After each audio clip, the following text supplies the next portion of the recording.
the next question is whether the kinds of behaviors that we've looked at so far in terms of the different solutes is truly representative of all kinds of the kinds of solutes that we'll find in reality. And so the data for the Borden experiment were actually what would be referred to as a conservative tracer. So it's actually as either sodium chloride or bromide tracer. And it would be what is referred to as conservative because it is inert with respect to the aquifer.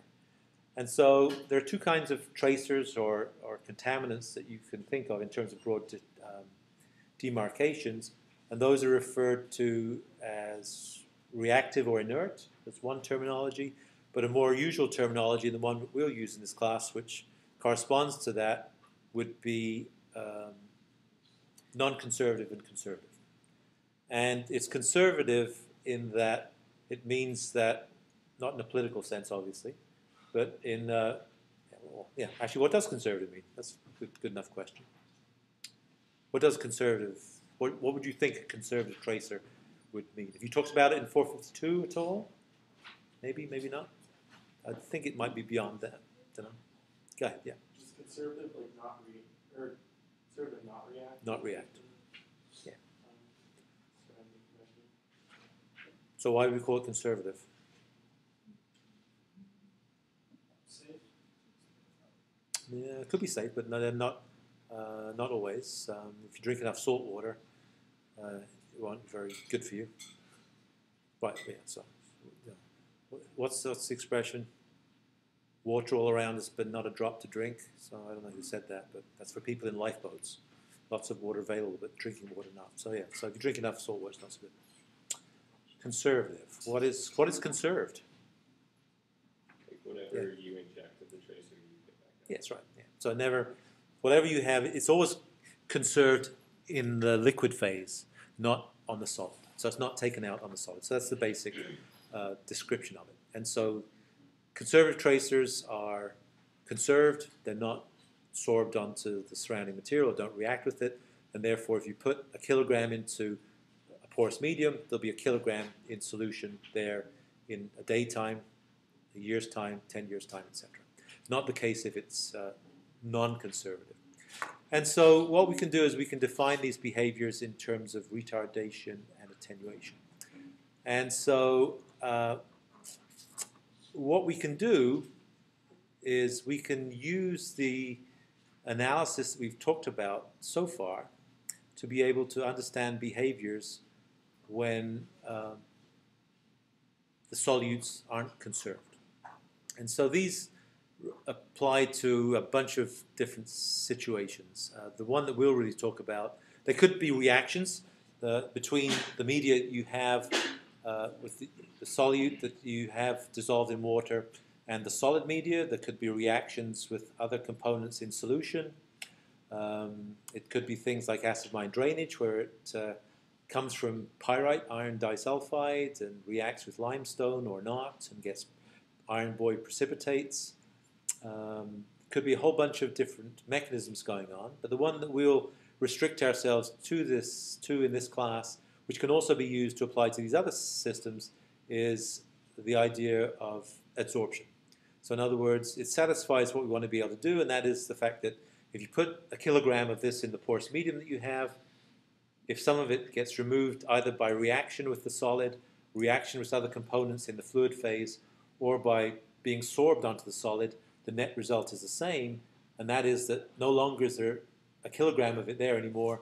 There's only 0.900 grams of it because the rest of it has gone somewhere else.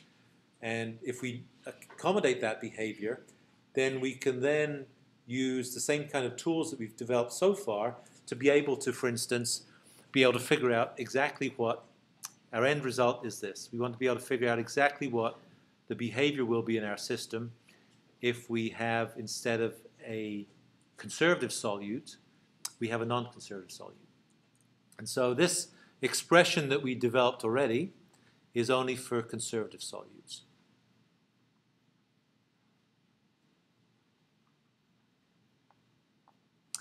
And so what we might want to do is be able to figure out exactly how we deal with the case for sorption. And so what we can do is we can look at the ideas, and maybe I'll take this. So what's the... So you've seen isotherms, right, in your current life and previous life. And so this is, I guess this is 4.1, right?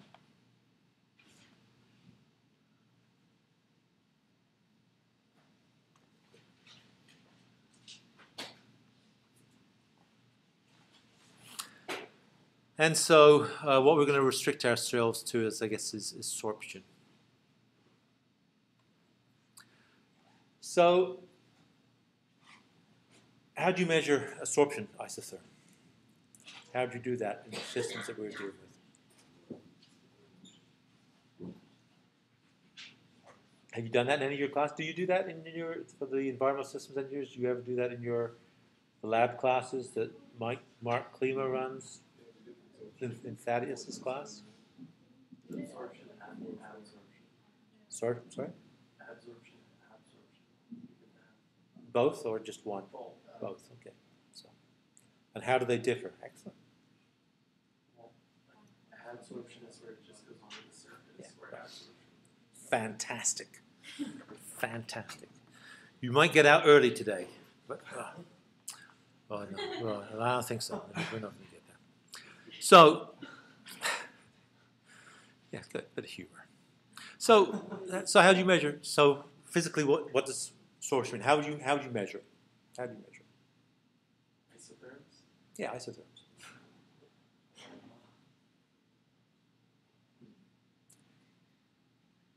You know, have a physical feeling for what it is. So the way I think about it is, you take a beaker, and maybe that's a beaker of sand, and that's fine. So you've got some massive solid in there, and then all of a sudden you put a liquid in there, which perhaps is water, just straight water, and that's fine. There's nothing to sorb. And then you take that water, maybe you take it out, and then you add water that has a concentration. What's the terminology that I'll end up using? Just so I use the same terminology that I use here. Yeah, okay.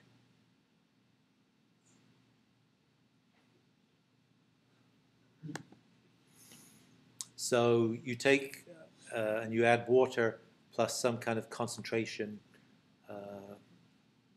lowercase c, in the water. And you add this in here, and you measure then the concentration. So this is the concentration that's outside.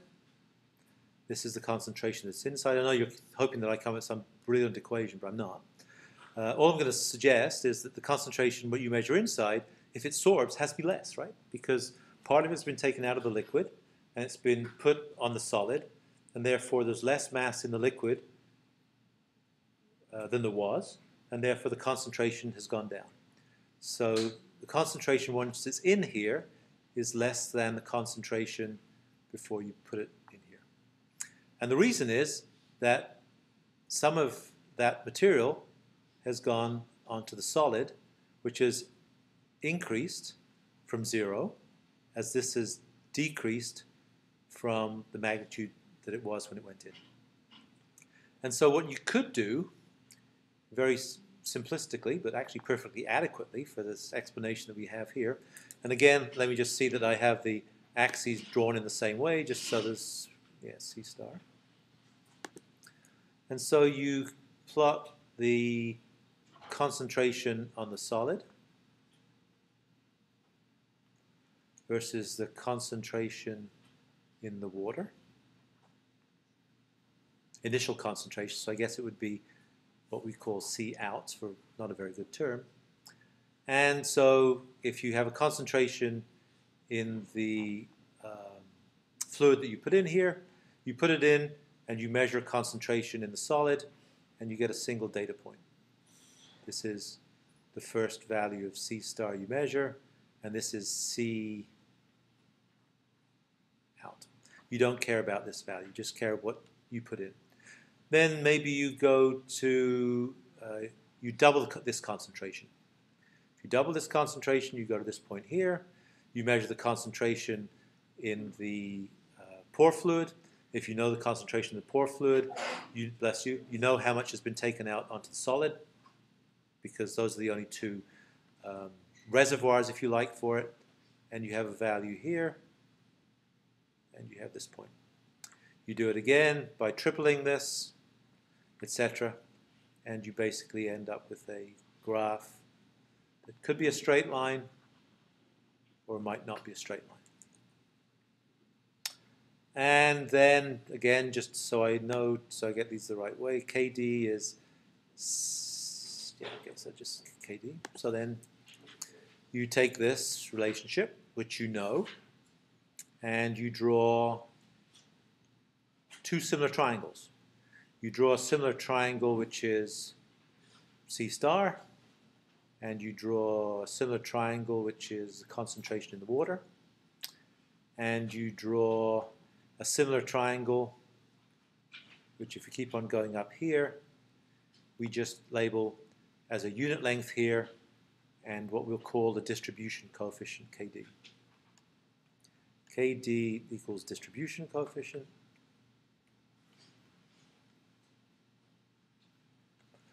And so just by similar triangles, we could write that the concentration on the solid relative to the concentration that we put in the liquid.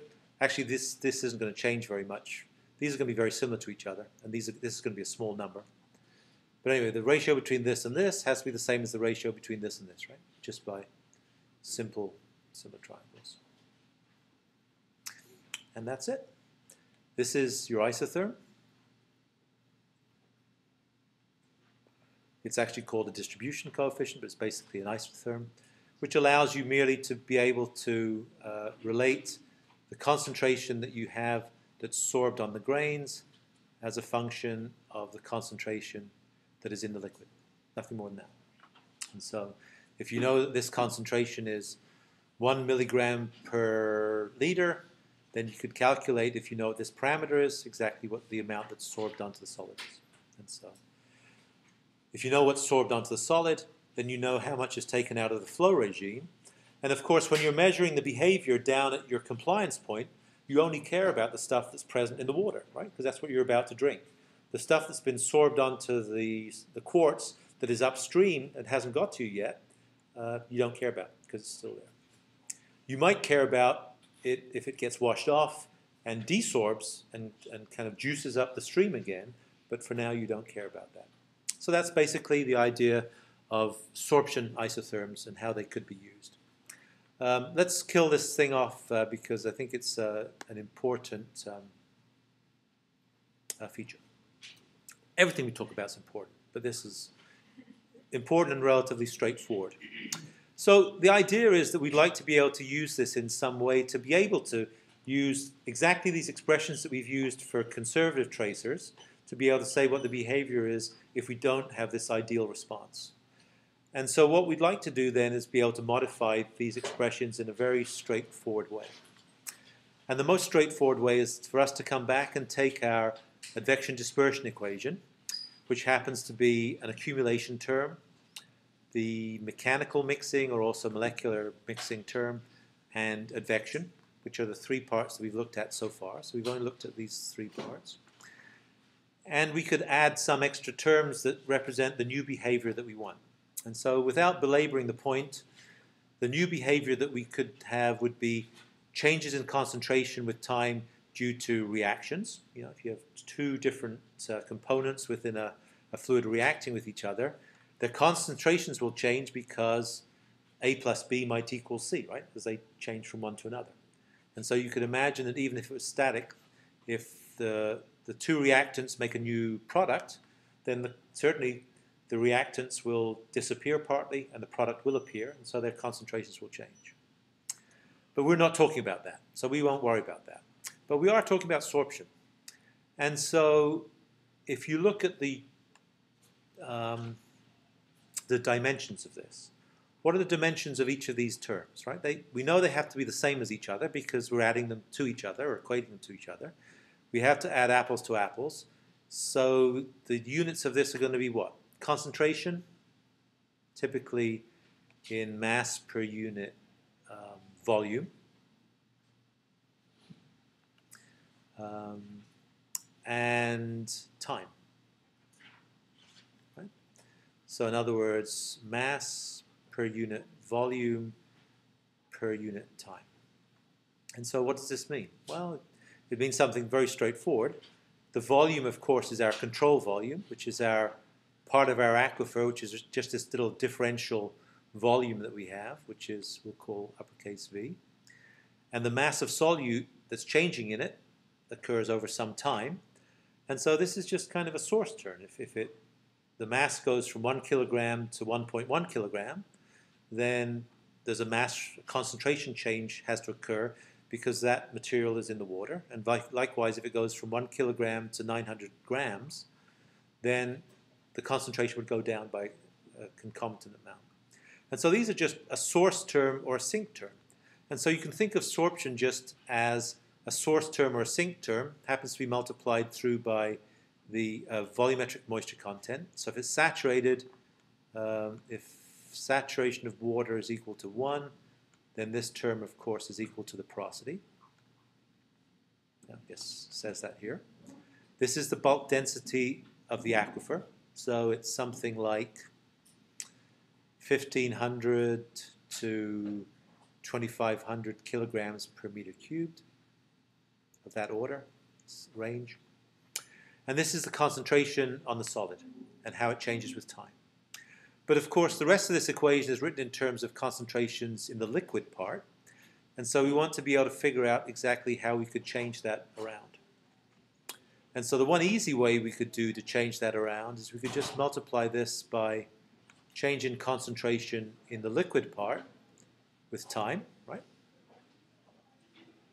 We've just multiplied this by 1. We can make this equal to some number, which we have here.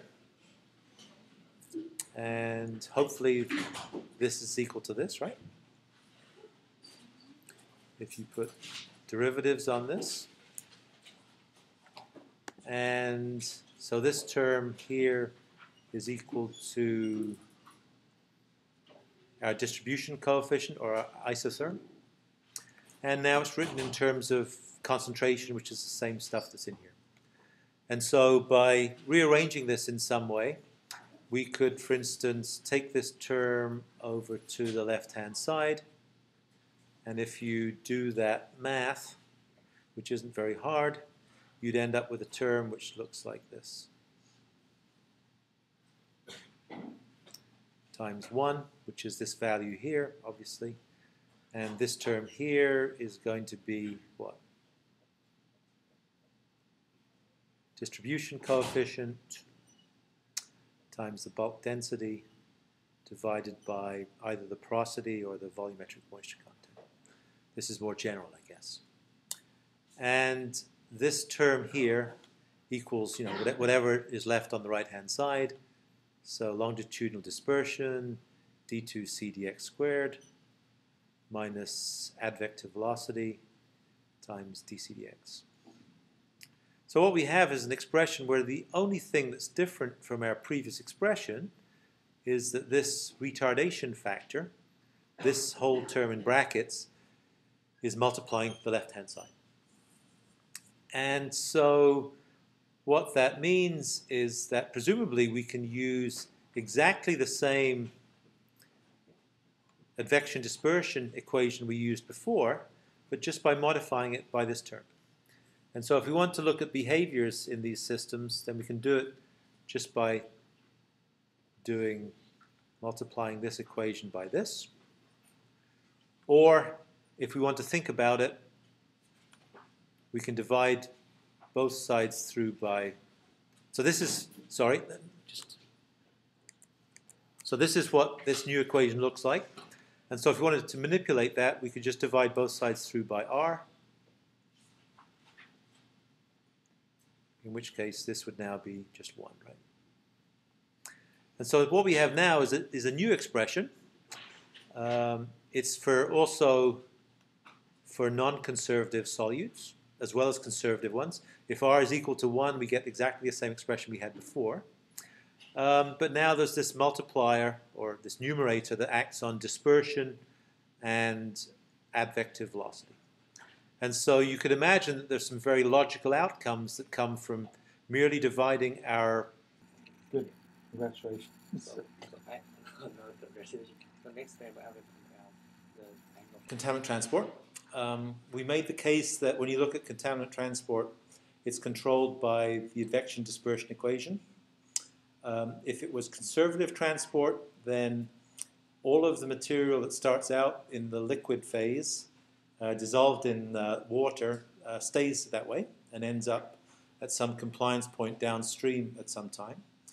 But in the more usual case, certainly for the organic contaminants that we're talking about in this class, L-naples and D-naples, in terms of their physical characteristics and transport, most of those dissolve in water at low concentrations and also react with the material that they transit, whether that's the quartz in the sandstones that they flow through, or more usually the organic matter that's present also in soils as well. And they get pulled out of solution by sorbing onto the organic matter or the other material. And if that's the case, then it makes a change as to what the form of the arrival is of the pulse that's in the ground. And so we talked last time, when we finished off, about the idea of attenuation and retardation. So attenuation means taken up on the surface and then never let go. And retardation means sorbed, but also if you sorb something under some equilibrium concentration, when that concentration in the water goes to zero, then you get the reverse process operating as well, and it will be shed from the porous material, the substrate, if you like, back into the flow field. And so you could imagine, if that's the case, that it would actually make the plume endure much longer than it would do otherwise. And so we made the point last time that when we looked at these advection dispersion equations, and I'll keep that down here, is that there was a change in that there was a term on the right-hand side, which is this, which is what we call a retardation factor. And this retardation factor is always greater than 1, and I suppose less than infinity, but typically less than 100, as it turns out. And because it only exists on the left-hand side, and really what it's doing is it's saying that an extra amount of this material gets accumulated and removed from the system by being accumulated on the solid medium. And what we could do is we could divide both sides by this term r. So if you divide the left-hand side through by retardation and also this and this, then you get this equation. Obviously, r over r is just 1. And you end up with this expression here. And so the utility of this is that this allows us to get some kind of feel for what the effects of retardation would be. And so if we know that the value of the retardation coefficient, which is always a dimensionless parameter between 1 and some other number, it involves this thing called the distribution coefficient, which we talked about last time.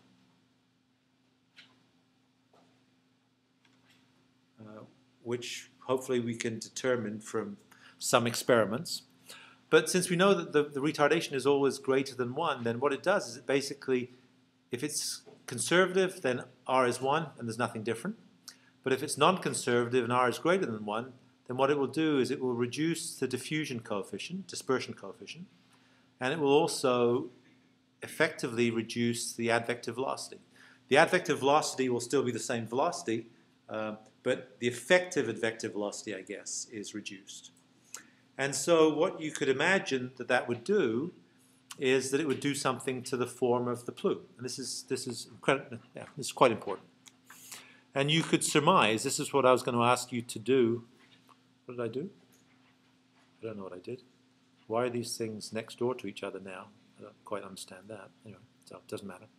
So if you are effectively reducing the advective velocity, then you'd expect that a plume that might have gone this far when you take a snapshot then all of a sudden would not have gone so far, right? It would be reduced in length by some factor. The length would be just this effective length traveled divided by r, because it's traveling slower. So that's one important thing to get from it. And the other important feature that's kind of self-evident is that if you're reducing the dispersion coefficient, then if the dispersion is 0, and of course this is making it less, then that has the effect that, when we look at these fronts that are going through, if you think about a plug flow front that looks like this is length versus concentration. Then if you have dispersion around the front, then what that front would look like is this. So this is D is large, in this case D is actually 0 in this particular case, right? And so what it does, it tends to sharpen it. So the consequences of this retardation is, first of all, this chromatographic effect in that it slows down the rate at which it travels by a factor r, but also it effectively reduces the dispersion so that it actually sharpens the front. And so those two effects you could imagine are a consequence of this sorption in the system. So it's interesting that that's the case. And so you could make the case that if you're looking at, what is this? This is 4.1. If you're looking at retardation and attenuation,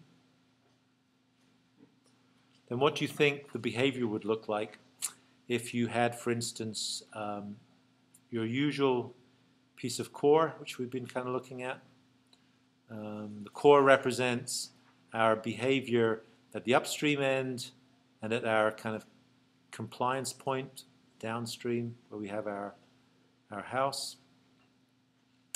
And if you look at, for instance, the two different boundary conditions that we've thought about for this actually upstream region where we have the stuff sitting in the ground which has gone into this the end of this cylinder, either we have it as a boundary condition which is this heaviside function, the step function, where you turn it on and you keep it on as a function of time, or you turn it on but it's actually just a spike that you enter. So in other words, like the Borden example we looked at, you put in this salt into the groundwater just once and then you turn it off and you look at this plume disappearing downstream. So for each of these cases we could do this kind of thought exercise of what we think the plumes would look like as they go down gradient. And so this is location, this is relative concentration. Then if you look at the kind of unretarded plume, this is the one that we've already drawn. The length it would travel is what? Length is equal to velocity times time, right? Time. And actually we can do this with r, but this is for retardation is equal to 0. And if it was actually retarded, then it would go this length, and this would be for, I guess, r equals, just from these relative lengths, r equals 2. Sorry, r equals 1. Yeah, thank you, of course. And so same expression. So this is just this length, L equals velocity times time.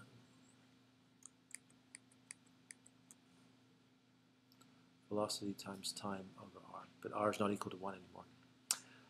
What it doesn't show is that the fact that if it was actually a front which had some dispersion to it, then it would be sharper here and it would be here. So anyway, it doesn't matter about that. So what about the response that we would see at the downstream compliance point? And so this is in terms of time. Then I suppose the normal one would be something like the breakthrough. Let me do it as dotted since the other one was dotted. And so what is this? This time is equal to, I guess we get it from same expression. So time is equal to length times retardation over v, is that right?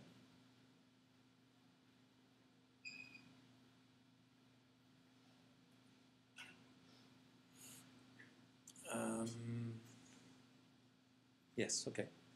And of course, I drew that without thinking about it, because of course the other one would be over here, which is kind of off the page.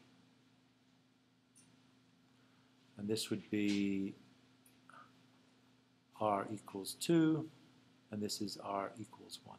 And so, I mean, you can draw these conclusions just from what we kind of understand about the fact that we're representing this behavior as the change in concentration with time is equal to this modified dispersion coefficient, which operates on some parameter, and a modified advective velocity, which operates also on the concentration as well. Right?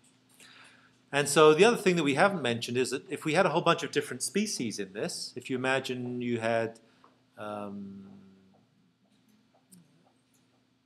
TCE and carbon tet and PCE, those would each be individual species. So you could think about each of these being just one individual species, which might have different retardation factors attached to it as well.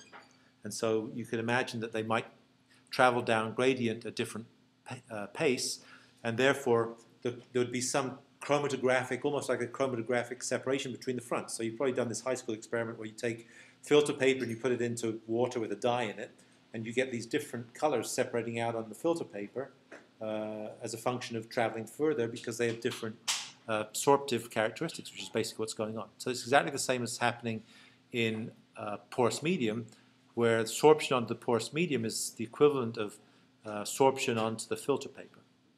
So what do we think the behavior would look like if we looked at a snapshot along the reservoir for the case of this input pulse here?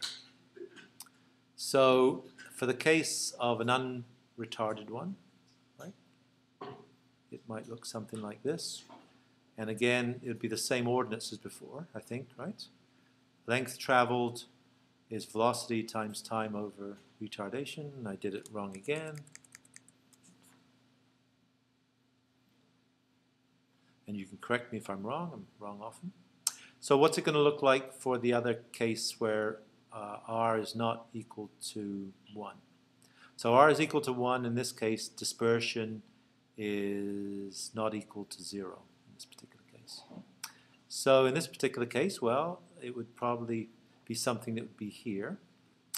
What would we expect to see?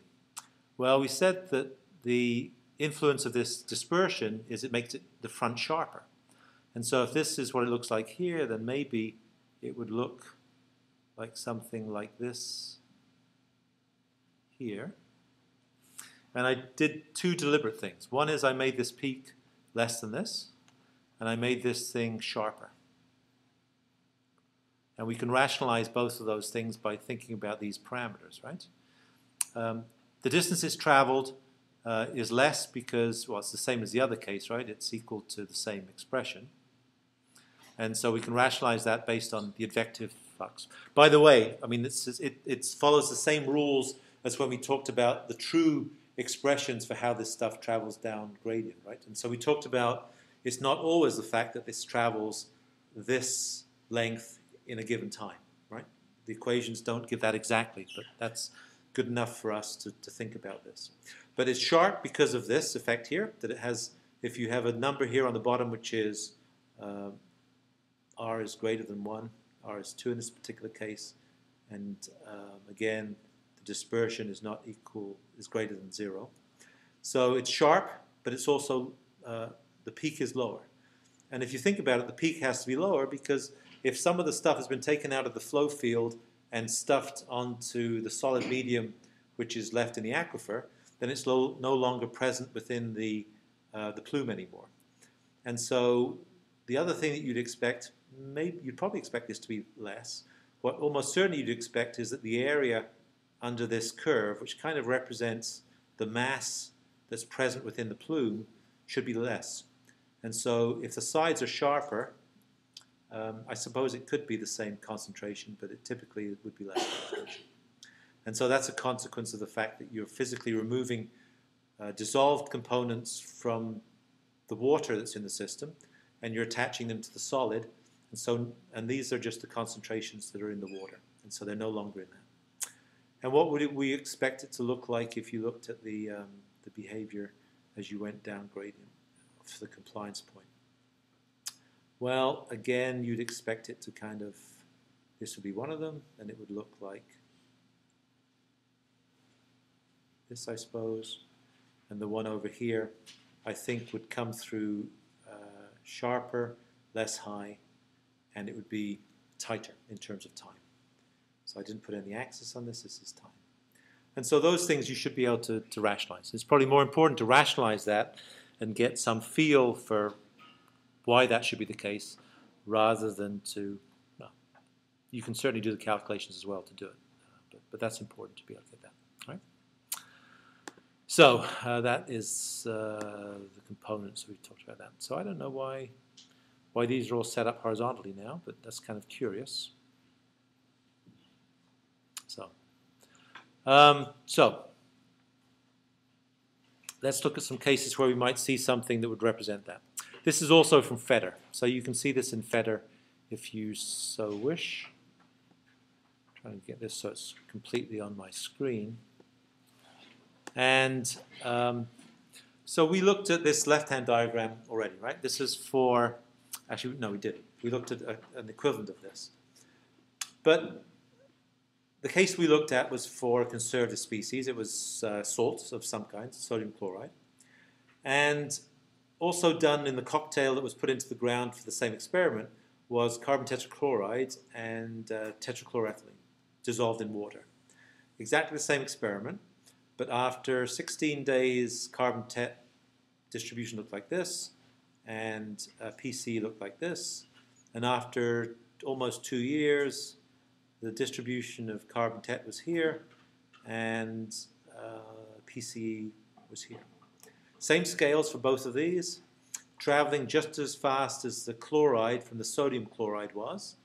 And so you can see how far each one of these gone. This has gone 57 meters. Actually, I thought it was 61 meters on the other time we looked at it. But these have gone much less far, right? They've gone maybe 30 meters instead of 61 or 57. And this one may have gone, I don't know, you choose. It's less than 20, right? It's probably 15 meters. So maybe this is 15, and maybe this is of the order of 30 meters. Same flow field, different components, all mixed together, all done at the same time, but they've separated. They've chromatographically separated. And so what you could do with this is that if this is a conservative tracer, all that starts off in the water ends up in the water, and this is non-conservative. They're both non-conservative, but they're non-conservative to different degrees. This is presumably closer to being conservative than this one is, right? Because this is more heavily retarded as it goes down gradient. And so what you can do is, if you wanted to, you could get the retardation coefficients merely by looking at the ratios of the lengths traveled at any given time. And so if you think about it, we haven't defined it this way, but the retardation is equal to what's it going to be? It's going to be the velocity of the conservative component divided by the velocity of the non-conservative.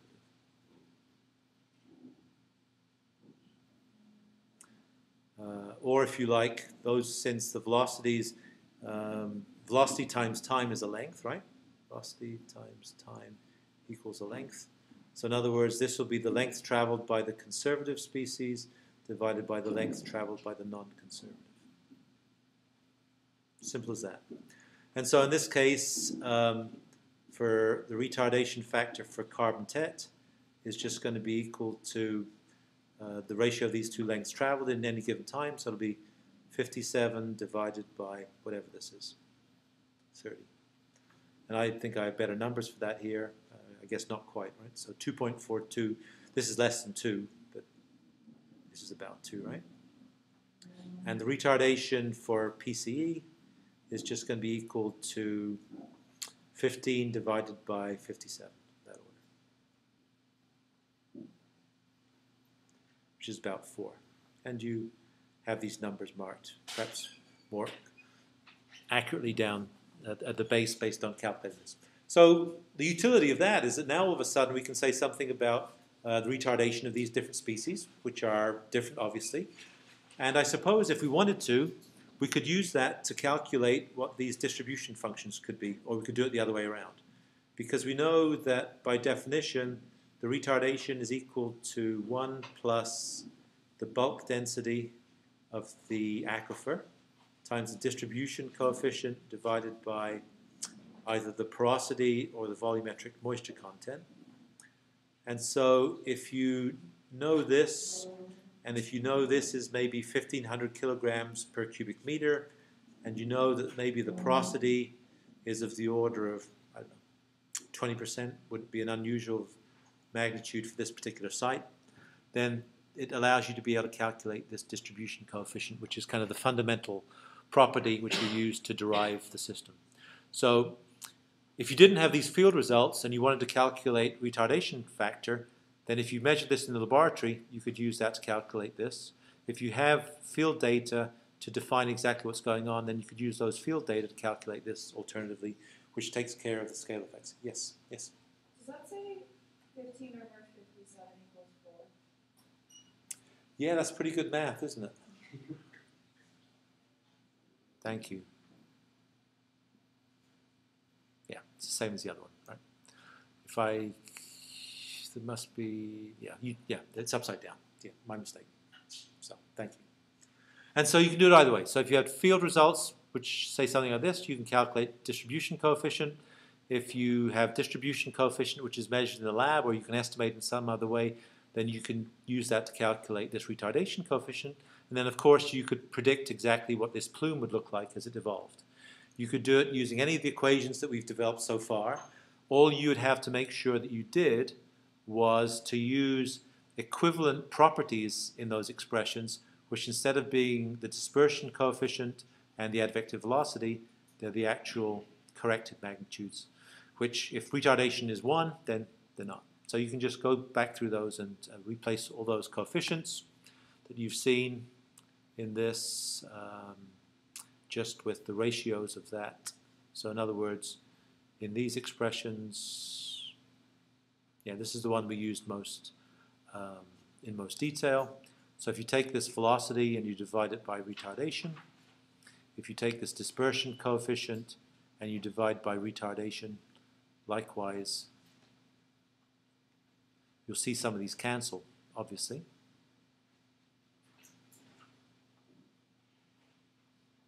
And if you do that for all the expressions that we've done, then it'll actually exactly represent the behavior. Obviously, when r is equal to 1, it makes no difference to this, and you have exactly the same response. But what it would give you would be a Peclet number, which is equal to what? It's the velocity, advective velocity, length divided by dispersion. If you divide the advective velocity by retardation and you divide dispersion by retardation, actually it doesn't make any difference. So you can still use Peclet number. But this value of T sub r, I guess, is going to be different. It was, is it defined here? Don't see it. What is the residence time? It's on the previous page. I can guess it, but given my prowess at doing that math you just saw, it might not be a wise thing.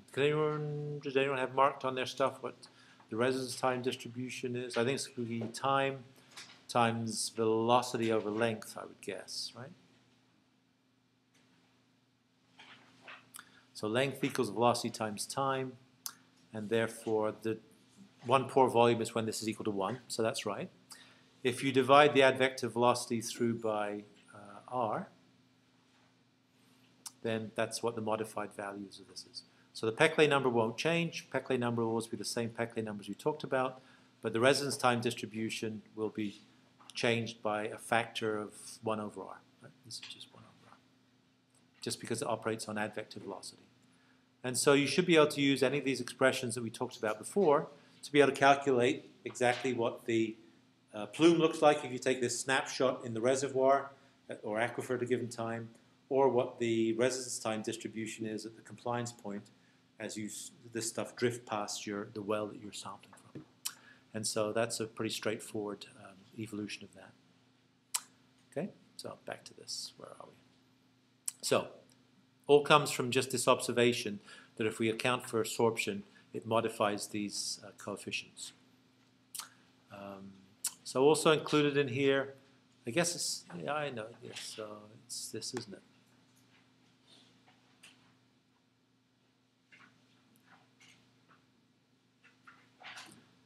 It's doing something, yeah, I don't know why it's showing it. So the other thing you can see, I'll let you do this at your leisure. If you take these values that we calculated for retardation coefficient, as we suggested before, you should be able to, if you know what this is, you might be able to calculate this. So it's a straightforward rearrangement of this expression, and if you do that, you can calculate using the retardation factor the magnitudes of the distribution coefficient that you'd expect to get for each of these cases. And you just have to be careful about what the individual units are that you're using, because they're perhaps not so standard units. So you just have to take care of that. And typical units for distribution coefficient would be a volume per mass. So liters per kilogram or milliliters per gram would be equivalent to each other in that particular respect. Okay. All right. What else? So this is, yeah, I don't like this, but anyway, I'll figure out for next time exactly how to get myself out of this mode. So the other thing, we talked last time about adsorption versus absorption. And so adsorption was just on the surface of grains where you get sorption of these compounds onto maybe the quartz, or maybe more likely onto the organic material which is in the aquifer. If you get absorption, which is something which kind of permeates the mineral grains more, there's a similar effect that you can imagine that occurs even where you don't have the effects of sorption occurring. And that is if you have, say, fractured rocks, where you get the main flow is occurring within an individual fracture, but you have the matrix that surrounds that. And if you imagine if that matrix is conservative and doesn't allow any sorption onto the matrix, and you looked at the snapshot of the concentration profile along that fracture at a given time, then the concentration, if it had a nice sharp front to it, would look like this. It would have got this far in a given time, and so the concentration profile would be this kind of plug flow distribution along the length of it.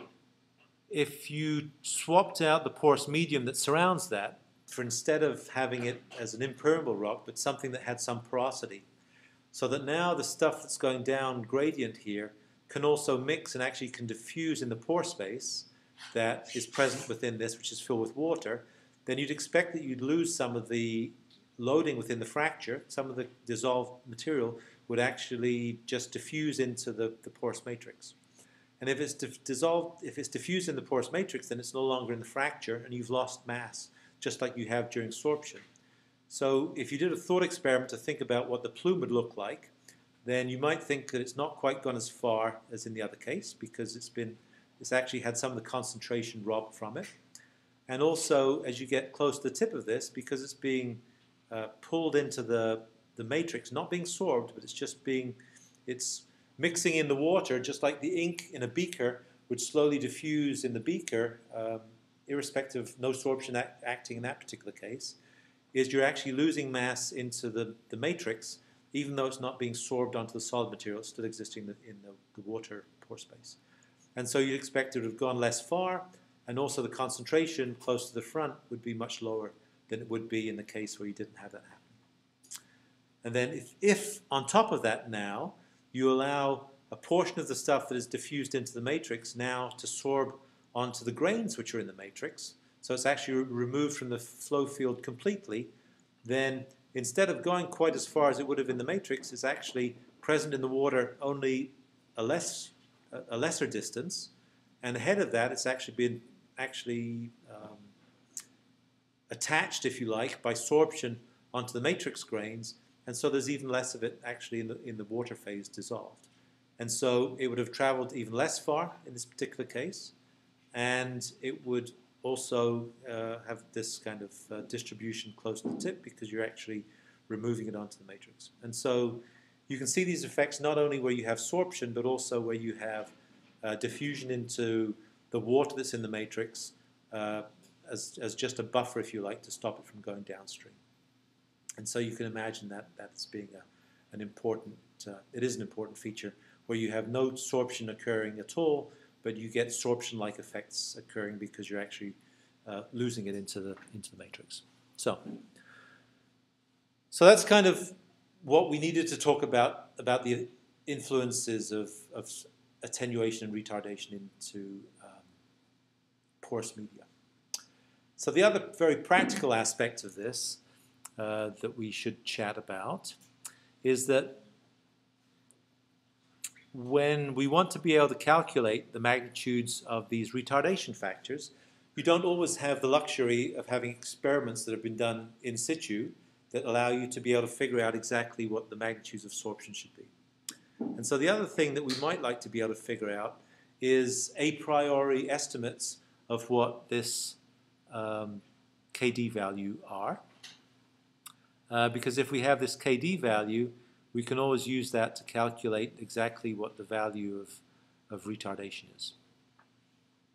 And so if we know what the value of KD is, then we always have the option to be able to figure out exactly what this is.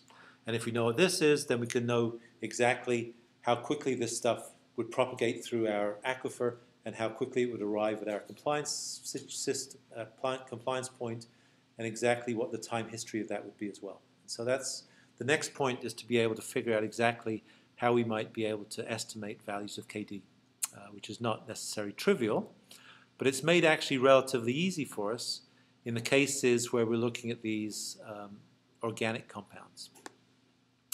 And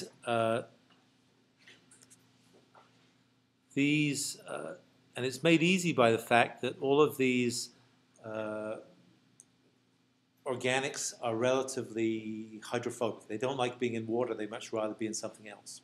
And often the something else is the surface of grains in a sandstone aquifer, for instance, but is more normally being sorbed into organic carbon. You know, exactly the same way that you'd put water in your house maybe through a carbon filter to be able to take care of not the particulates, but all the other things that might be present in it if your water supply company hasn't done a good job of being able to take those out in advance. And so in all of these components, we can typically estimate the KD value, the distribution coefficient, under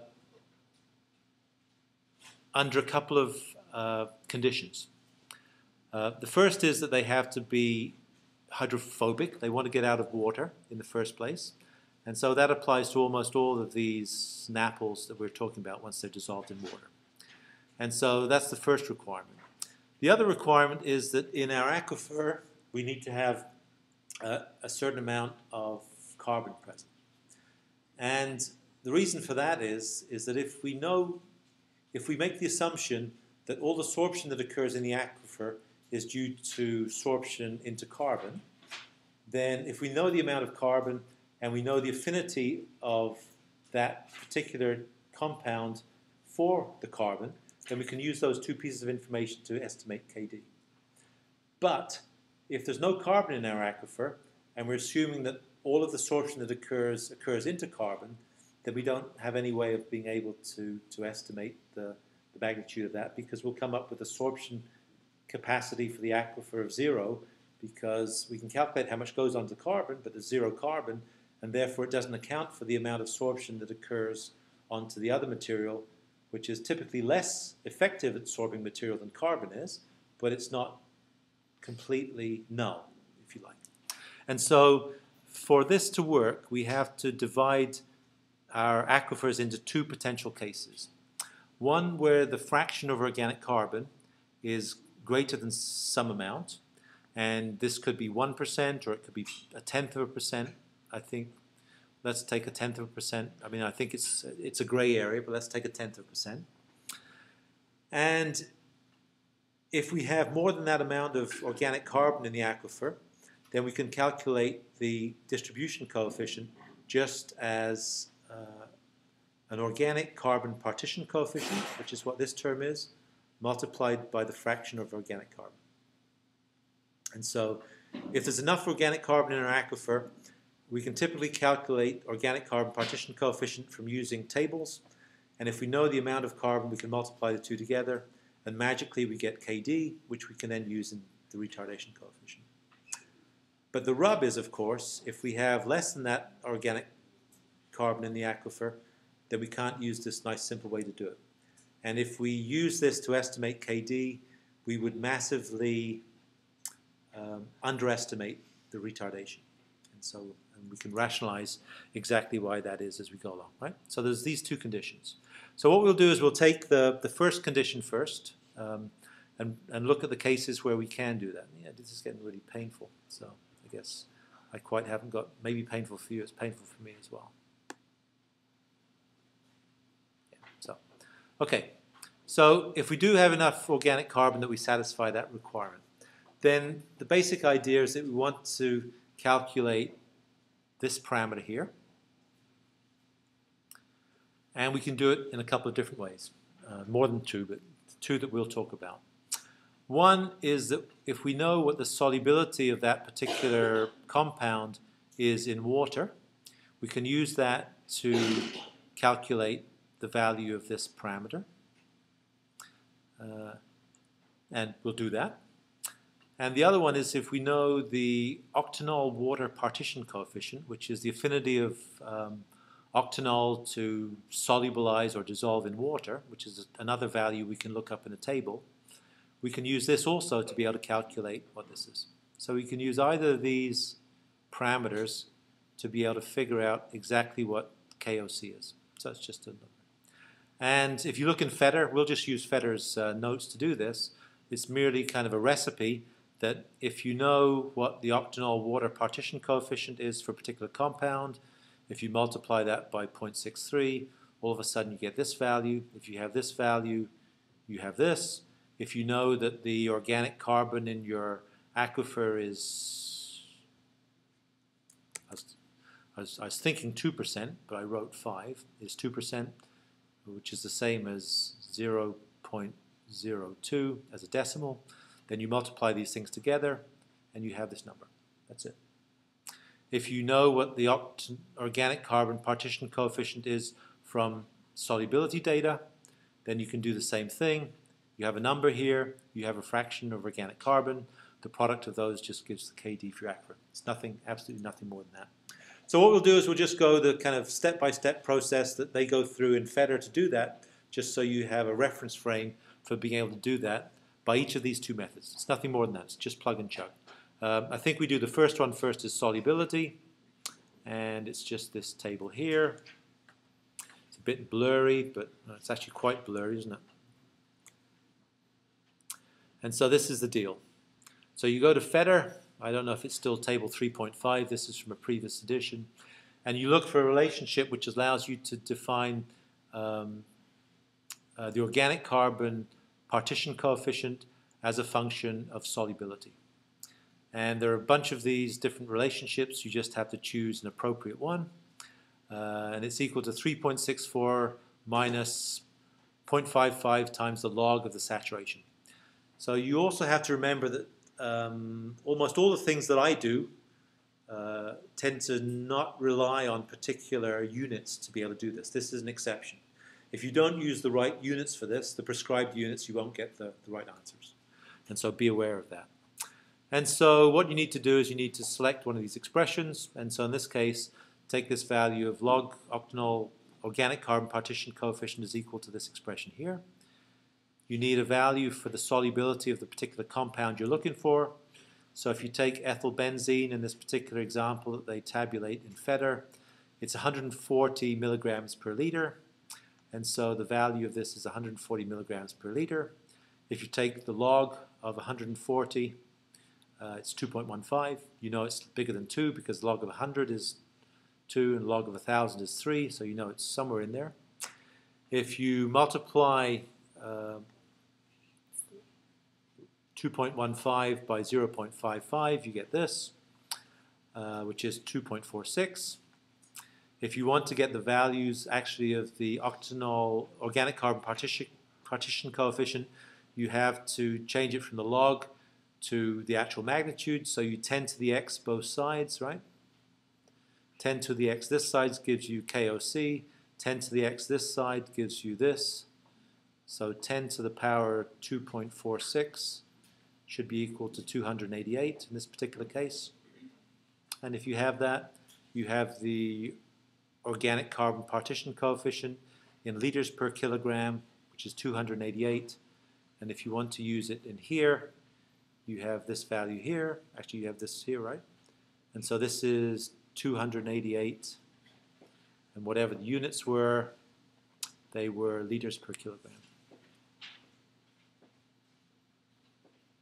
And so if you know the value of organic carbon, just the product of those two gives you the influence, I guess, of this amount of organic carbon in your system, of this potency in controlling KD. So you have that. So it's one way to be able to do it. The other way to do it is directly analogous. It's using the same kind of idea, but in this particular case, it's for, again, a host of different equations. In this particular case, it's just choose one, and certain expressions are preferred for different compounds, and so you have to go back to understanding what the different preferred compounds are. But if we choose this one, in this particular case, I guess the calculation is on the left-hand side.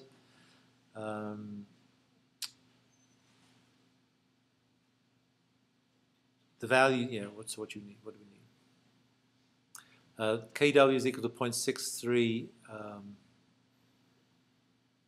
KOW. In this particular case, the estimated values of the logs of KOW in this particular case for benzene is given by, log KOW in this particular case is 2.13. You probably can't see that very well. I can barely see it here. Substitute that value in here, I think, for this. If you 10 to the exit, the actual value of the octanol water partition coefficient is equal to 1.35, which is 10 to the power 2.13. If you substitute this into here, multiply it out by this, you get 82.98. If you take the log of this to get logos KOC, you get 1.92. And this is the value which is incorrectly included in here, but is correctly included in the upper table for the values of these log KOC values. And if you have those magnitudes, you can go ahead and replace them directly for the value of this organic carbon partition coefficient, whatever the number is. You multiply through by the magnitude of the fraction of organic carbon, and you come out with a KD value. And of course, ultimately, you want to be able to use that to be able to calculate how much, what the chromatographic separation is within your reservoir as a function of the different compounds that you have. And so if you do that, so now you haven't had to resort to any kind of laboratory experiments. You haven't had to have field data be able to estimate this and go backwards, but you've been able to calculate it directly just from the characteristics of the compounds, the individual components that are dissolved in water, and the amount of organic carbon that they're getting sorbed onto. And so I think in this, somewhere in here, yeah, this is just too fritzy. And so what you could do if you wanted to is you could do this for carbon tet. And so we have some results from this Borden aquifer, where I think if we look back, I think it was on the left-hand side, right?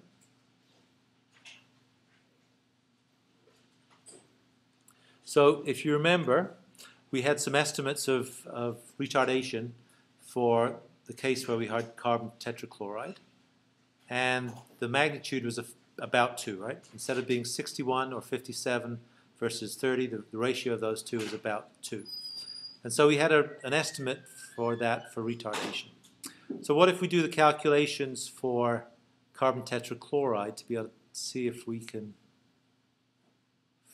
follow that? It seems very finicky. It likes to jump all over the place. I guess that's why I'll use this. And so if you use, Borden happens to be a very clean aquifer. And so it has maybe 0.02% organic carbon. So it's way below our limit for when we should use this. But let's use it anyway, despite our better judgment. And so if we use this expression, if we take carbon tet, if we get the solubility of carbon tet's about 805 milligrams per liter, which is 805 parts per billion, I think. If we plug it into this expression that we used before, we can get a value of this organic carbon partition coefficient of 110 milliliters per gram. And if we take this magnitude of 110 milliliters per gram and we multiply it through by 0.02%, which is what this is, right? 2 extra zeros in here because it's a fraction, then the magnitude of Kd value that we get for this is about 0.02 milliliters per gram. And so that's a number. Don't know how good that is. But what we could do is we could check it with the value of the retardation coefficient that we got from that field example. And it was of the order of 2. It's actually 2.4 if you actually choose the right lengths, as the calculations will show you if you go and earn this. So if you use that to calculate the value of this distribution coefficient, you end up with a calculated distribution coefficient which is much higher. It's higher by basically an order of magnitude. And so the question is, I guess, whether that is reasonable or whether you'd expect it to occur that way. And would you?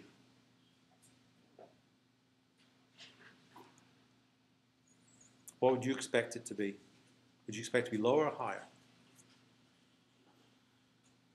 So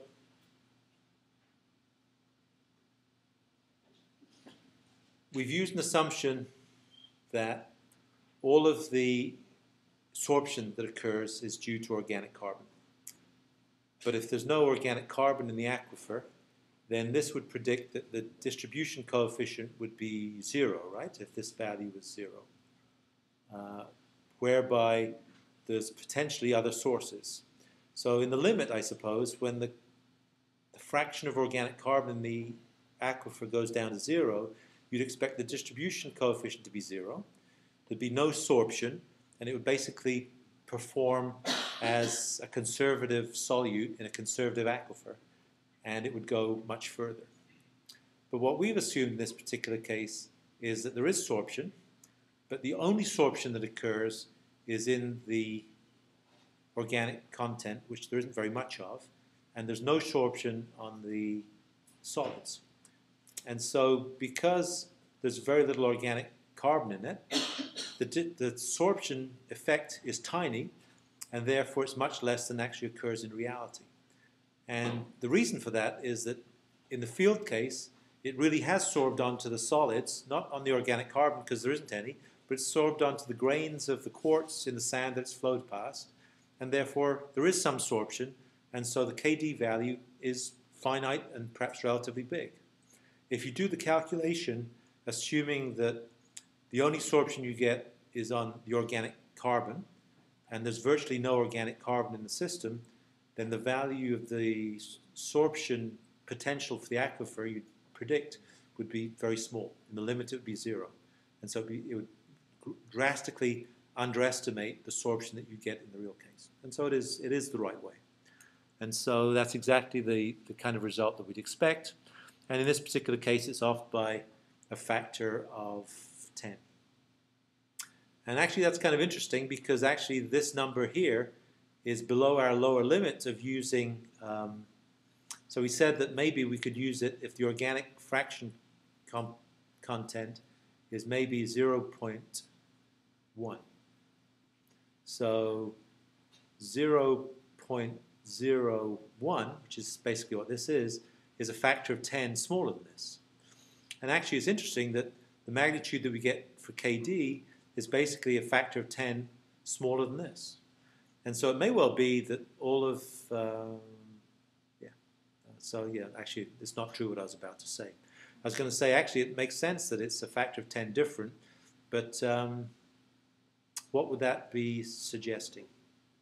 I guess it's suggesting in this case that, I was going to say that it may well be that all of our sorption is occurring on the carbon that's in the aquifer, because this value here is a tenth the size of this, but of course that's not the case, right? If it was occurring only on the carbon in the aquifer, then this would give us a very accurate prediction of this, and this should exactly be the magnitude of the sorption we get. So I guess what this is telling us is that within this aquifer, the KD value that is due to carbon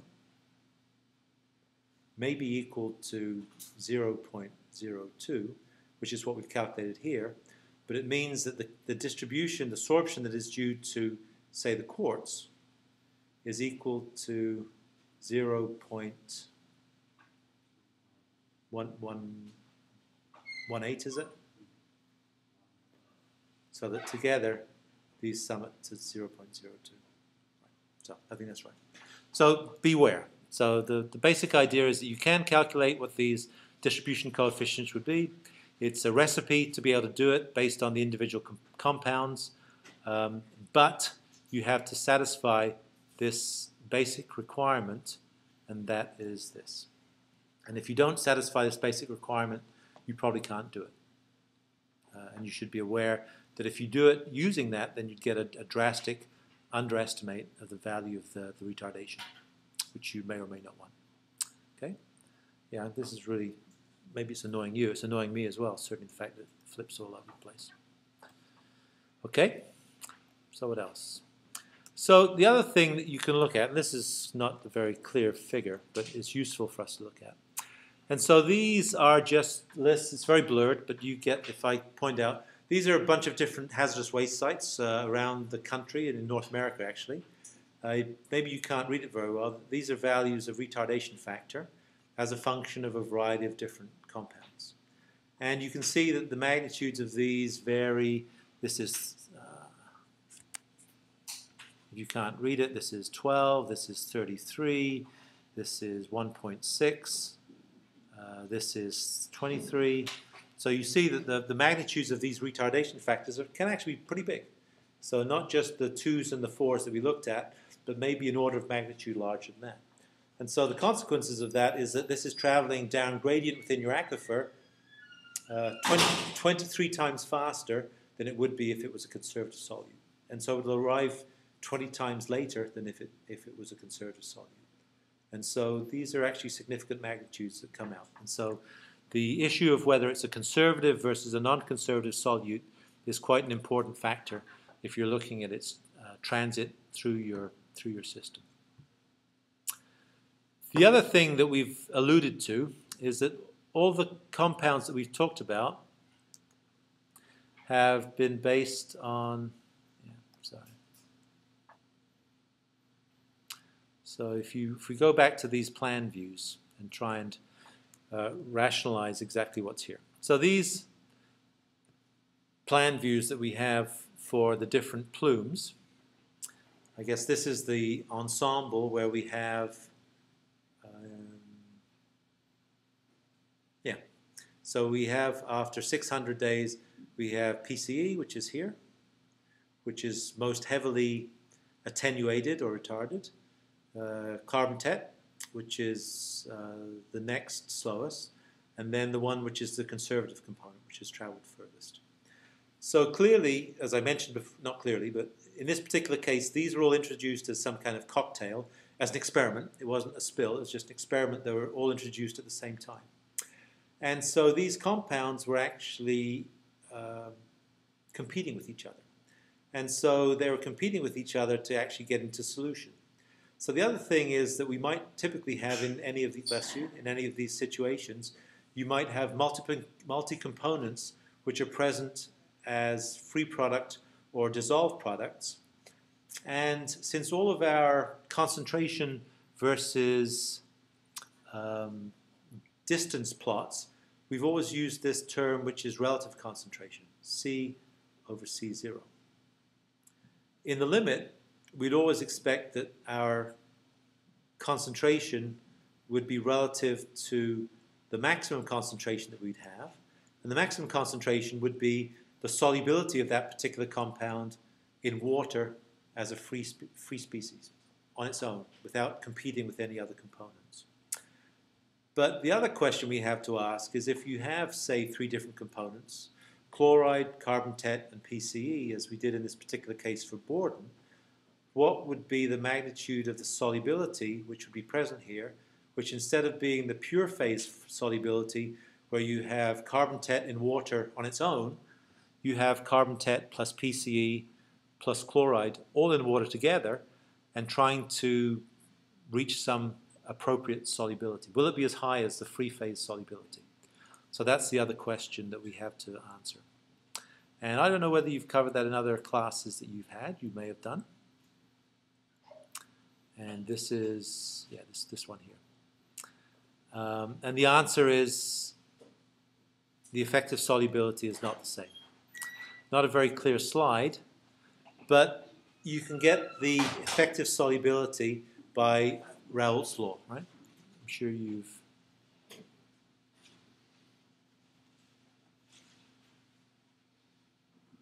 And so the basic mixing of this and determining what the solubility is, this effective solubility, so this is effective solubility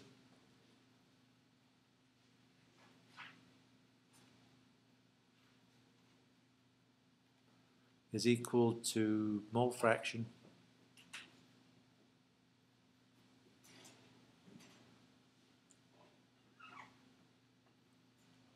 in the DNAPL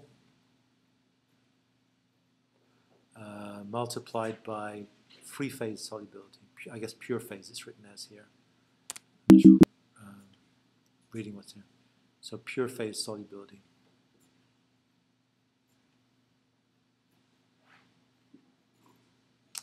So if you can calculate what the mole fraction is of the different compounds that you have within your cocktail, you know, your mixed cocktail, which is in free phase form, and this is the value for the solubility that you get for just that one component in water.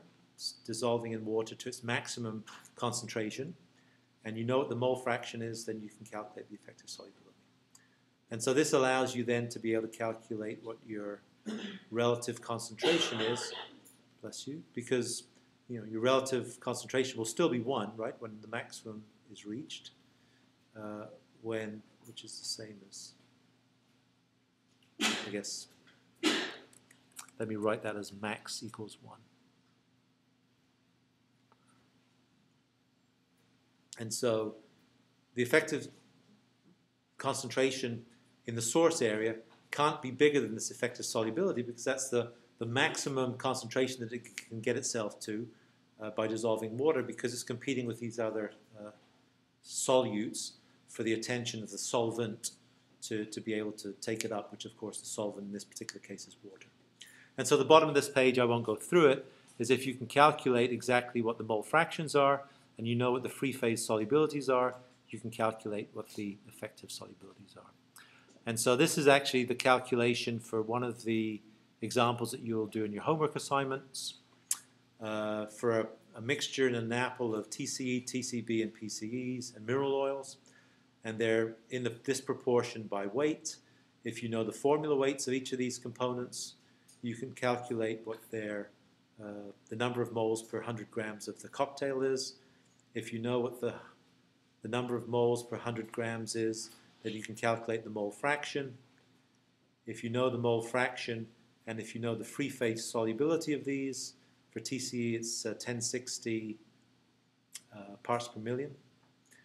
For TCB it's 19 parts per million, and for PCBs it's 0.2 of a part per million. If you multiply, it's truncated, if you multiply this column by this column is a decimal of course, you get 23 milligrams per liter as the effective solubility. So it's just, I'm sure you've used it elsewhere in your transit through your program here. But it's basically Raoult's law, which is just basically the statement is that the maximum solubility that you can get is less than the free phase solubility because you have lots of other compounds competing for the attention of the solvent in getting into solution. That's all it is. Okay. All right. So where are we? 335.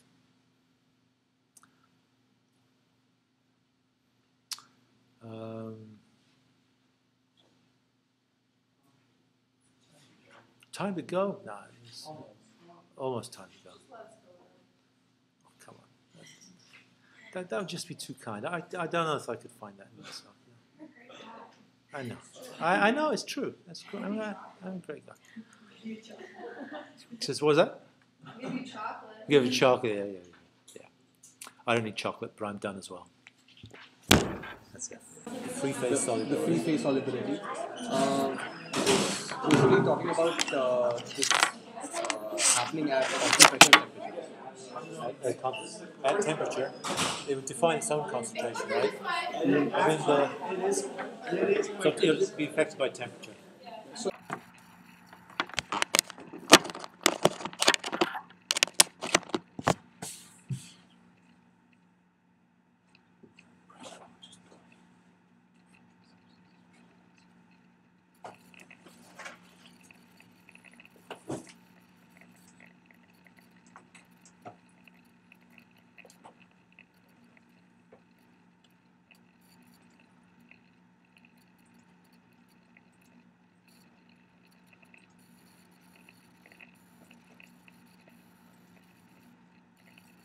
Okay, so there are a couple of things that we should finish with, I think. So you recall that last time we started working on this idea of predictions of sorption. So this was the idea that if we know that there's organic carbon in the aquifer, and we know that some of these hydrophobic compounds, these organic solvents which become solutes, sorb onto those, we can actually figure out exactly what the KD value is, the distribution coefficient. And if we know what the distribution coefficient is, then we can always use that to calculate the retardation factor, which is important because it says something about the rate at which this the plume will move down gradient. And so if we can figure out this from what the particular properties of the solute are, then we have some way of being able to figure out exactly how the rate downwind will be modified. But there are a couple of other things that we should look at. The first is to talk about the concentration of the source.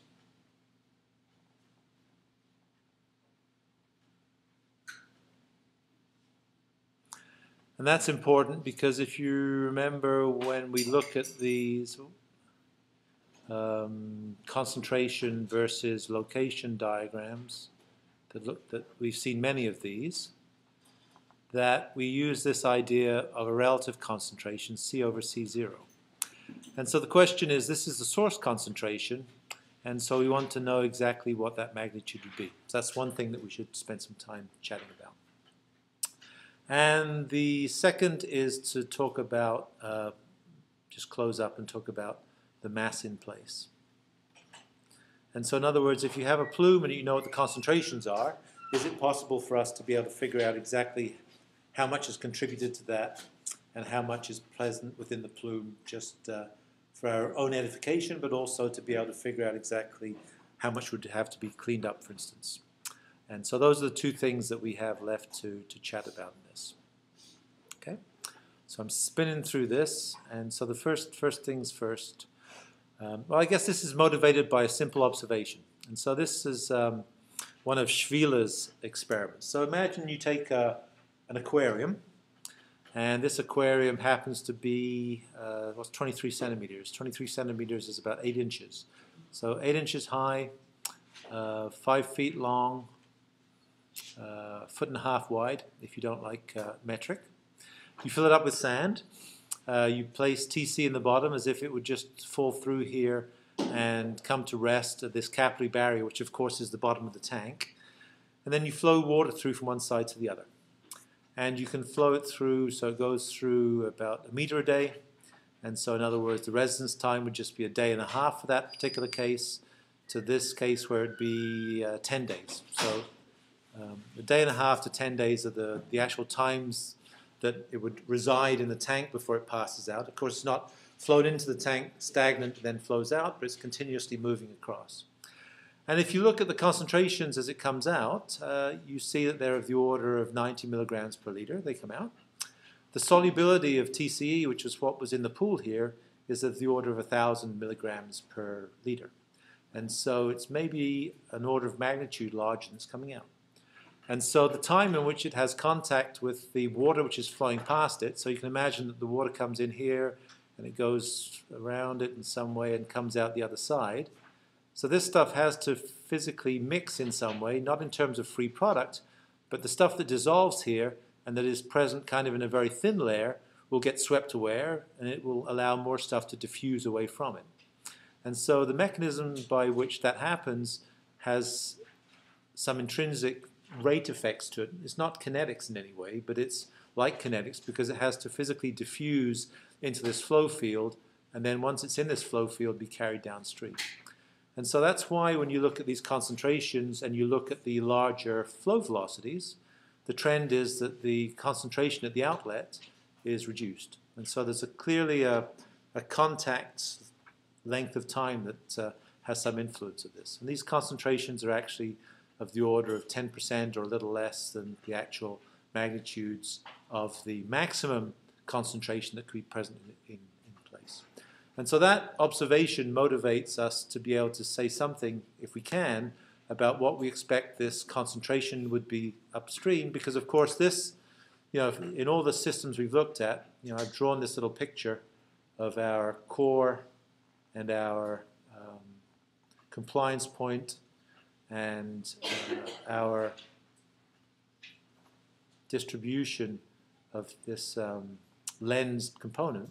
So the concentration that comes out of here is basically the concentration that's coming out of here. Right? It's the source region that is then going downstream and doing something as it goes down here. And so we'd like to know exactly what the value of C0 would be as we have it upstream. So that's the question that we'd like to be able to answer. Because that affects how long stuff stays in place. So we'll look at two particular cases. The second one we've kind of a little bit looked at just now, but we'll go into it in more detail. And the first one actually is one that you've done an assignment on already in looking at, for instance, how long it takes to dissolve components out of a distributed plume. So in other words, we've talked about these geometries with maybe a lens-like material here with a, actually, let me draw it slightly differently. If you draw it with some pool here and this kind of residual chimney that it's fallen through, then as it comes through here, then it's flowing through a region where the saturation, the free phase saturation, is pretty broadly distributed within the pore space.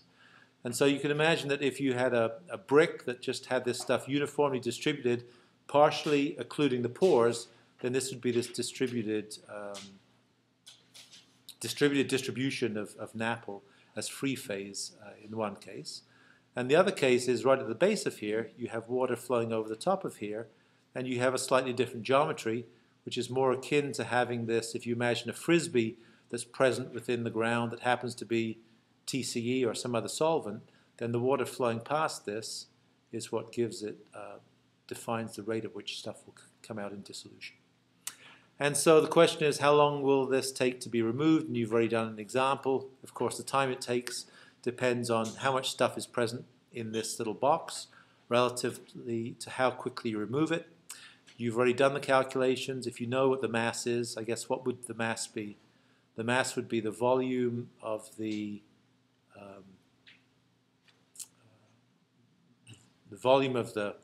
porous medium multiplied by the porosity multiplied by the saturation of the non-wetting fluid, I think, right, would give you that.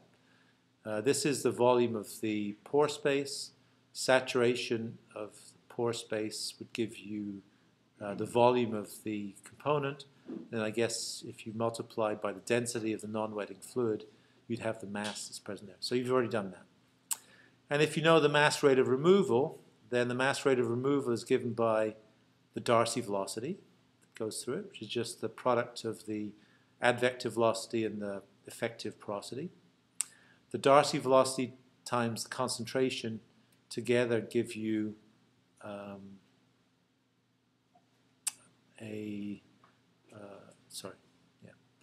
That's not convenient. The Darcy velocity times the area. Let me do this. I'm just going to juggle this around because this is easier. The Darcy velocity times the cross-sectional area of flow gives you a volumetric flow rate. And the volumetric flow rate times the concentration of the fluid gives you a mass rate. Uppercase M or lowercase m, it doesn't matter. So if you have a mass that's present in your system divided by a mass rate, then all that's left is the time. These only differ by 1 over time. And so you're left with how long it takes to get removed. And so if you do that, you can calculate exactly how long it takes. And if you use some numbers, we won't go through them in great detail because we'll do an example like this in a second. But if you choose hydraulic conductivity for the soil, if you know what the hydraulic gradient is, if you know what the porosity is, then you can certainly calculate the advective velocity. If you know what the advective velocity, which is 3/100ths of a meter per day in this particular case, if you just do the calculations, then you can use that to be able to define this term here. So if you know this, and you know the porosity, and you know the concentration, then you can calculate how long it would take to actually remove it. And if you do that for this particular example, where the solubility, typical solubility for these components is 1,000, tens to 1,000 parts per million, or milligrams per liter. And if you use a solubility that's 10% of that, for the reasons that we just talked about previously, or even if you use one that's 100% of that, then the magnitude of the time it takes to remove this stuff for realistic flow velocities, which these are, this is a realistic gradient, and this is a realistic permeability for sands, turns out it would be 74.4 years. So a century, basically. If it's 100%, and if it's a 10%, it would take 10 times longer, which is what this calculation is for. And so it's not surprising that many of these sites, which have been around since industrialization and the eras of industrial chemicals in the 40s, are still present after 50 years or so, having done that, and even more recently created sites than that, for instance. So certainly from the 40s and 50s, and they've endured. So a straightforward way of being able to do that. So the question in this, and a question that's actually not very easy to answer, is should this be 10% or should it be 100%? Don't know. But we can perhaps make some better stabs at that if we look at other geometries. In the case where, for instance, it's really quite broadly distributed through this, you might expect that this might be closer to 100%. And the rationale for that is that because the flow in here is all this tortuous flow, which is in the individual pores, and the material is actually physically in the pores, and so the diffusion lengths might be of the order of millimeters to tenths of millimeters to hundreds of millimeters to microns, then the rate limiting factor isn't a big deal, and it can perhaps pick this up quite easily. The alternative case where it exists in a pool, and all the water that's flowing around here, some of it's quite far away from this pool, right? And so the diffusion length that it has to get into this flow stream is now much larger, maybe certainly orders of magnitude larger. And in that particular case, it's going to take longer to do that. And so if this is flowing at any particular velocity, the opportunity for it to be able to diffuse into this in the time frame this is going past there, which is quite short, is not so good. And so you'd expect the concentrations for the source region to be much smaller in this case, maybe 10% in this case versus 100%, just as a ballpark feel for these. So a lot of judgments needed in these things, but at least need to rationalize exactly why these cases should be, why these should be the case, actually. Okay? So the other geometry that we have is this geometry where we have a pool that's sitting down at the base, and there's material trying to diffuse into the flow field. And so the flow field in this particular case is this little coupon, if you like, a frisbee or a coin that has some diameter, which is called the length of the pool in this particular case. It has some height, which I think in the lower equation I saw is just defined as the pool height, pH rather than HP. I'm minorly dyslexic. In reality, actually, so maybe some of you are as well. And now looking at the rate at which you can actually diffuse this into the water in the pore space around here, so that it gets picked up and gets carried downstream by the flow that occurs around this saucer-shaped lens or pool of stuff that's in the ground. And so you can do the same thing again. If you take the total mass which is available in the lens and you divide it by the rate at which you're removing it, it gives you the time that it takes to actually deplete this particular pool. And so we need to be a bit more sophisticated for this because we need to know exactly what the mass rate of removal is from the system. And it's just an expression. It's based on solving a differential equation for diffusion. We know that Fick's law for diffusion looks something like this, right? Oops. Let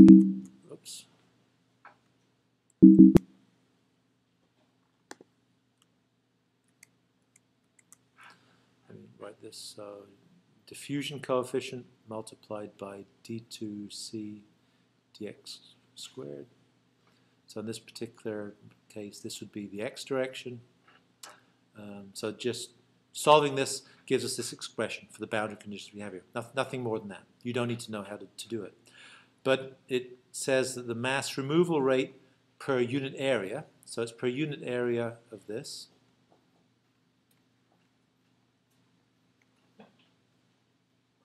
is equal to 4 times the diffusion coefficient. Well, let's call this d star, just to be consistent with this. The advective velocity, pi, and the length of the pool, which is just this length here. The diameter, if you like, of the pool. To the square root, multiplied by the concentration, the saturated concentration of that. So this, in our case, would be the solubility, or maybe 10% of the solubility. I think the solubility really in this case. And the effective porosity of the material that's around here. So nothing more than that. And so this dispersion coefficient, I guess, is, we've been calling this d sub L. So perhaps I should change that to be d sub L and remove that, my error. So it's not just the diffusion amount, but it's also the mixing that's due to this fluid that's flowing past it. This is the advective velocity. This is the diameter of the pool. This is the porosity, and this is the solubility. Or solubility divided by 10. So this gives us the mass rate that comes out of this pool per unit area of this. And if we want to calculate the time it takes for it to be depleted, it's just going to be the mass of NAPL that's present in this divided by the mass rate. Nothing more than that. And so the mass of NAPL that's present per unit area, this is per unit area, if you can't read that, I can barely read that, is going to be what? It's going to be the height of this. It's going to be a little block which is this amount high.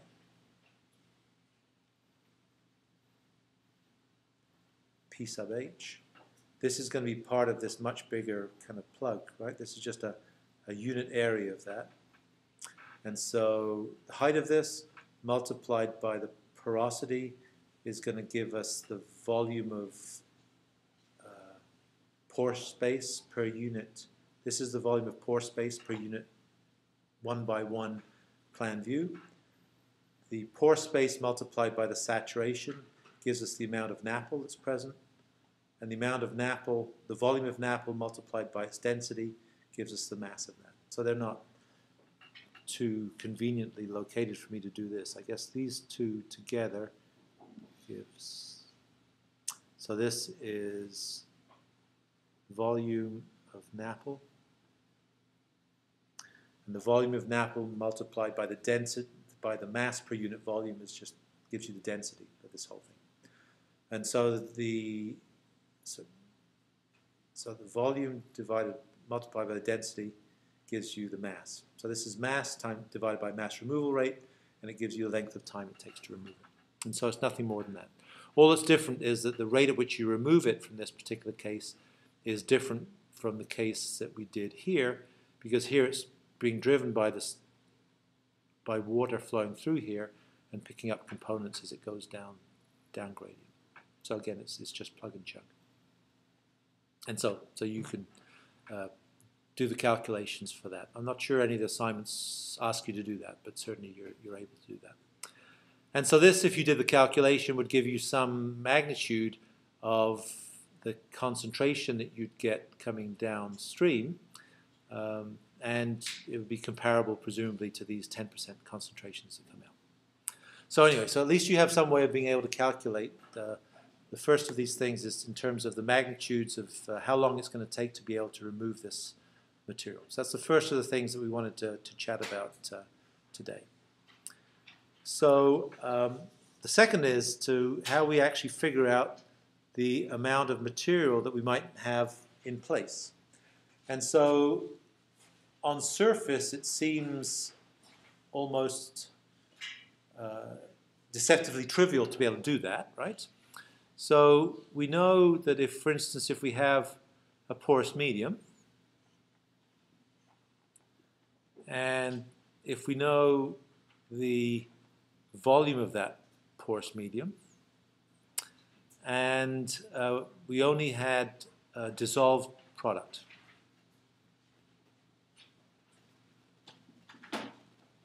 present in the pore space, then if we wanted to calculate the mass of the solute, then what would that be? It's going to be the volume of the total aquifer. It's going to be the porosity of that aquifer. So the volume times the porosity gives the volume, I guess, porous volume, right?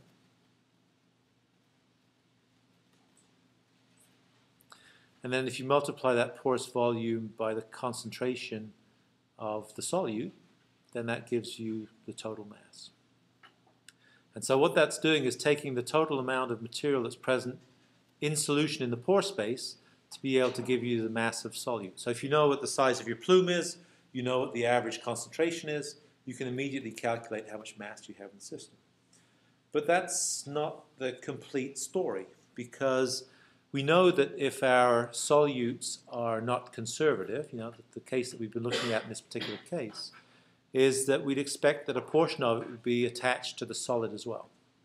And so what we need to think of is the amount that's attached to the solid. And it's a relatively straightforward calculation if you think about it. And it's just this calculation here.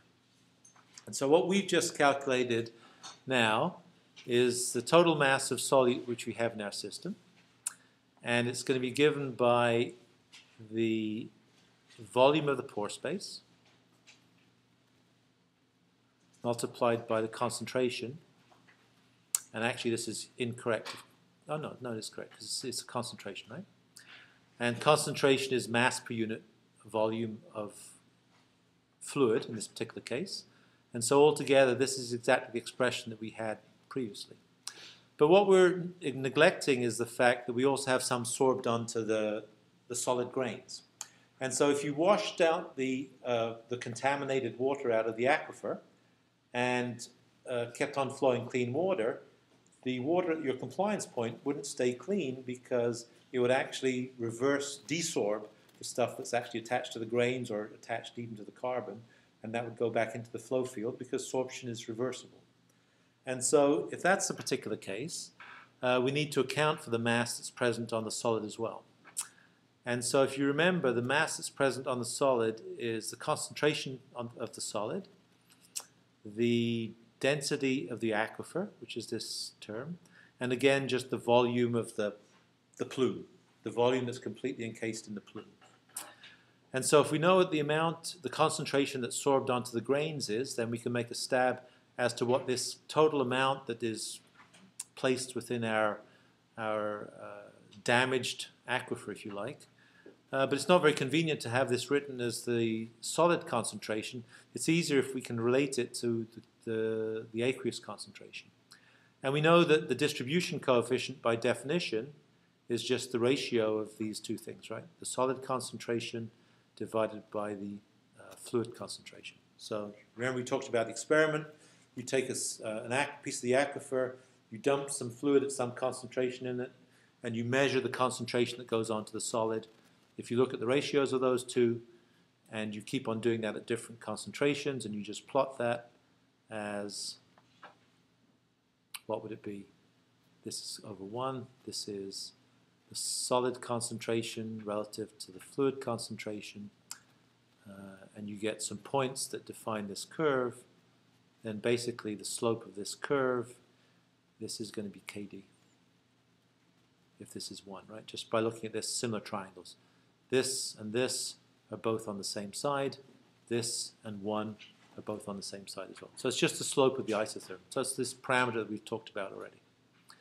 And so if we just rearrange this into this form here, and we multiply it by 1 by just taking the porosity divided by the porosity, then we can resubstitute in here. And if we do that, we have KD, concentration of the liquid, porosity divided by porosity. And if we have porosities on both sides, and you can do the math. So if you just substitute in here and rearrange it, you get this expression. And this is the final expression. And so the final expression says that the total mass of material that we have that is partitioned mainly in the liquid form, but also on the solid as well, is the aqueous concentration in the aquifer, the porosity of your aquifer, the total volume of the aquifer, which is included in the plume, and the retardation coefficient, just by these terms here. And we know what the retardation coefficient is. And so if you do that, you can calculate exactly how much is contributed to the problem that you have. And the interesting thing is that the amounts that give you this, the amounts of source material that give you a very significantly contaminated aquifer are really pretty small. And so this little cartoon here, if you like, explores that and looks at the behavior at a number of different sites. These little blobs that look like ink blocks are actually the shapes of the plumes at different places. Ocean City, New Jersey, I think, is one that we use for an example when we talk about modeling. This is Silicon Valley. Cape Cod, Massachusetts is probably the Otis Air Force Base. Gloucester, Ontario is a landfill. This is Silicon Valley as well, and this is perhaps the Rocky Mountain Arsenal. And if you look at these different, so these represent the plan view of the plume, if you like. And if you look at the volume of the plume in terms of, in this particular case, liters, then they're big numbers. And so a liter is 1,000th of a cubic meter. So this is in cubic meters, I guess. So this is 5 million cubic meters. And so a meter thick by a kilometer by a kilometer. So this is about 3 kilometers by 2 kilometers by 2 kilometers. So this is 2 kilometers by 2 kilometers. So not small, a mile by a mile and a meter deep, just to give you kind of ballpark of these numbers. And so these are similar size, 6 billion liters, 40 billion liters, a smaller one, etc. But these are big volumes sitting in the ground. But if you look at the amount of source product, so this is the value of MT, which we've talked about here, the source product that is contributed to these plumes is actually trivial. So tens of drums, less than 10 drums, 1 drum, 1 drum, 1 drum of source product. So the problem is that they dissolve. The solubility limits are really pretty small. They're soluble at tens or hundreds of parts per million. Maybe even tenths of that for the reasons that we've talked about. And so they spread over a large volume, but the actual source material that's contributed to that is relatively small. And so it's spread out, it's kind of increased its entropy in some respects. So the genie's out of the bottle, you've got to treat a lot of water to be able to take care of it. But the source of that has come from a very small amount of material. And so if you completely remediate it and get it to pristine conditions, if you haven't taken care of the source, it'll just repeat itself because it can do the same thing at these very low concentrations. So I think that's the other message that comes out of this, is that because these are relatively low solubilities and the sources are typically moderately large, certainly typically larger than this, then if you do remediate it without removing the source, removing the free product which might be the source, then you only defer your problem. You just delay your full treatment of it.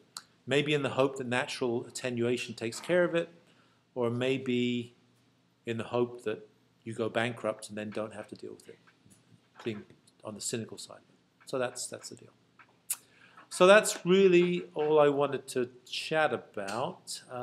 Was there something else in this? Doesn't mean you get to go home yet, so don't get your hopes up in terms of this. And the only other thing is that we didn't talk about this particular page. This is out of Cohen and Mercer. But one way, for instance, to if you're sampling in an aquifer and you don't know whether you have free product present, and for the reasons that we just mentioned, it's kind of important to know whether you have free product present or not. Because if you have free product present and you just try and remediate your aquifer by pumping it, then it will just recreate the bad conditions that you currently have. And so one way that you can figure out whether you have free product is if you take a soil sample and you assay it for the amount of that particular compound that might be present within the system, and you find that the concentration of that material is less than you'd expect if it was present in place at the concentration that you have within the aquifer and also at the equilibrium concentration sorbed onto the solid surface. In other words, this value of MT that we've talked about here, if you find it's present in your sample at a mass for the given size of your sample which is larger than that, then you can surmise that in that sample you've also got some beads of free product, right? Quite logically.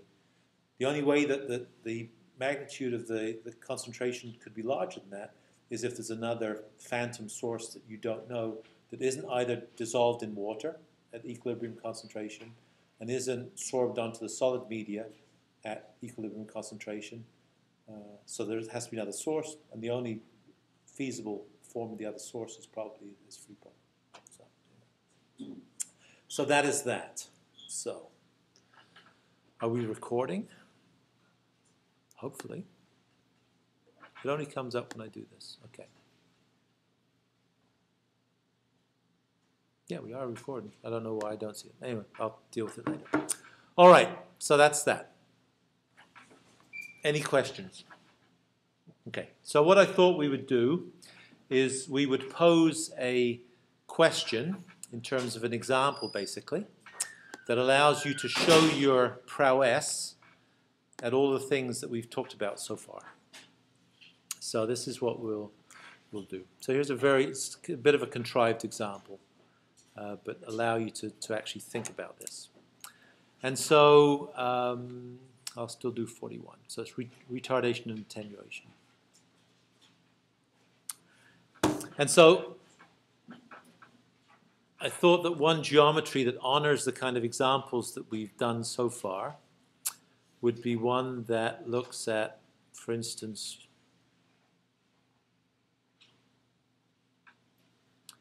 this exactly the same geometry that we've thought about already.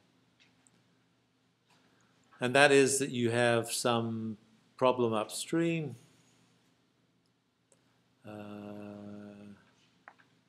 Let's make it a DNAPL. And so it has some stuff sitting here. It's getting carried out of here. And we can idealize this as some kind of water table, which maybe drops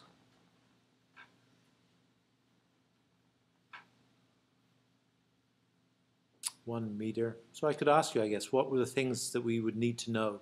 So so the basic question is, we have something sitting on the ground here, and I'd like you to tell me, or we can, I guess we'll physically do this together, is what is this going to look like? Not C over C0, but what is this going to look like? So that's the basic question, right? If you're sampling water at this well downstream, when is this going to arrive? What is the concentration that it's going to be when it arrives? That's kind of the essence of what we're dealing with. And so if we take some stuff that's in the ground, and I just chose a couple of things. These are actually congruent with another example that you do later on. And if we say that TCB, trichlorobenzene, and no, TCE and yeah, I'm just doing it in the order that I have it written down here. TCE and TCB, trichlorobenzene and trichloroethylene. And if they're present at a weight percent of 2% and a weight percent of 10%, which is actually Smithville, you'll do an example later on, and that their solubilities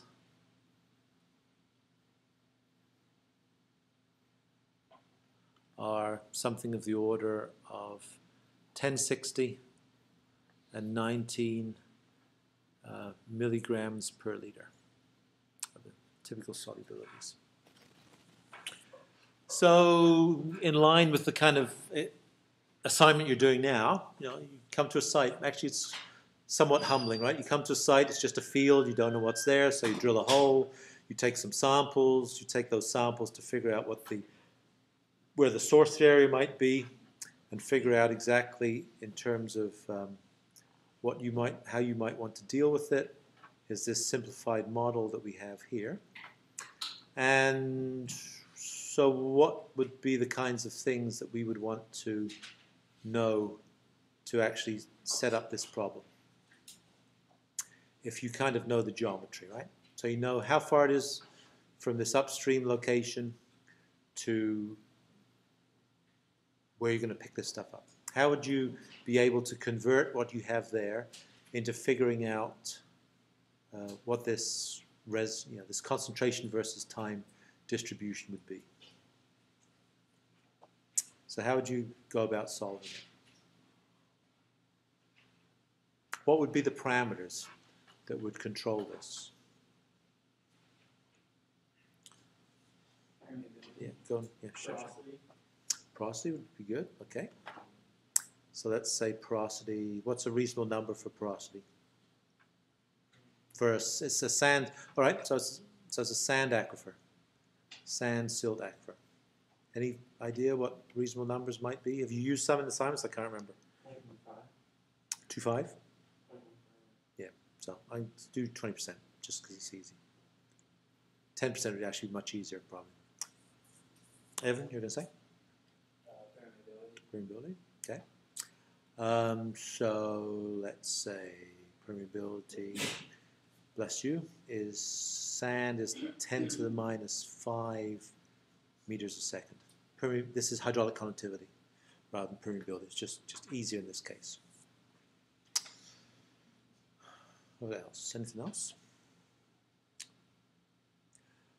I do have a randomized list of names in some order, which I will use if you make me. What else?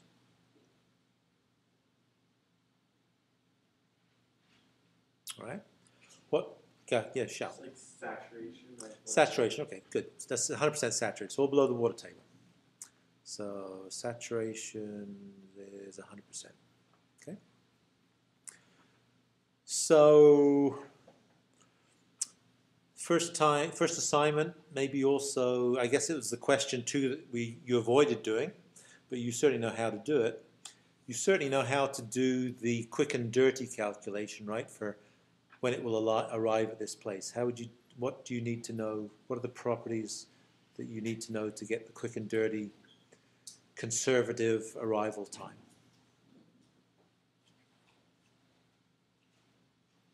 So what's, for instance, arrival time would be equal to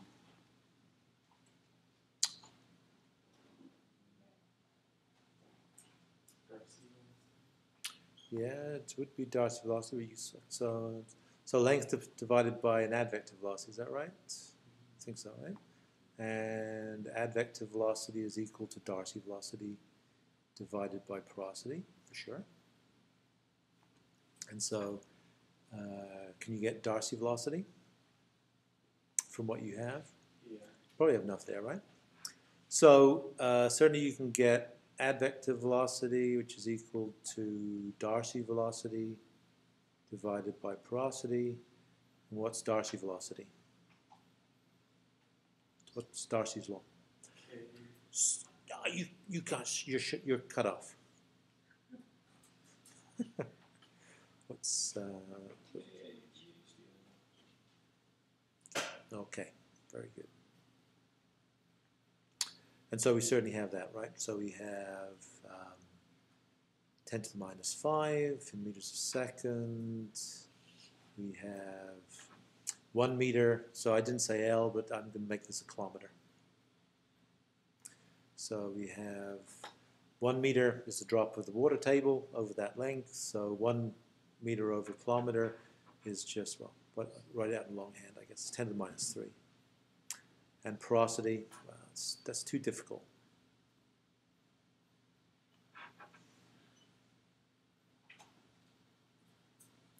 Which is equal to, it says 100, that's 10 to the minus 2, this is 10 to the minus 7.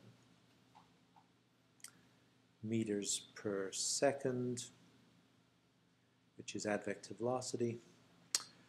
And what did we say? 10 to the 5 seconds is about a day.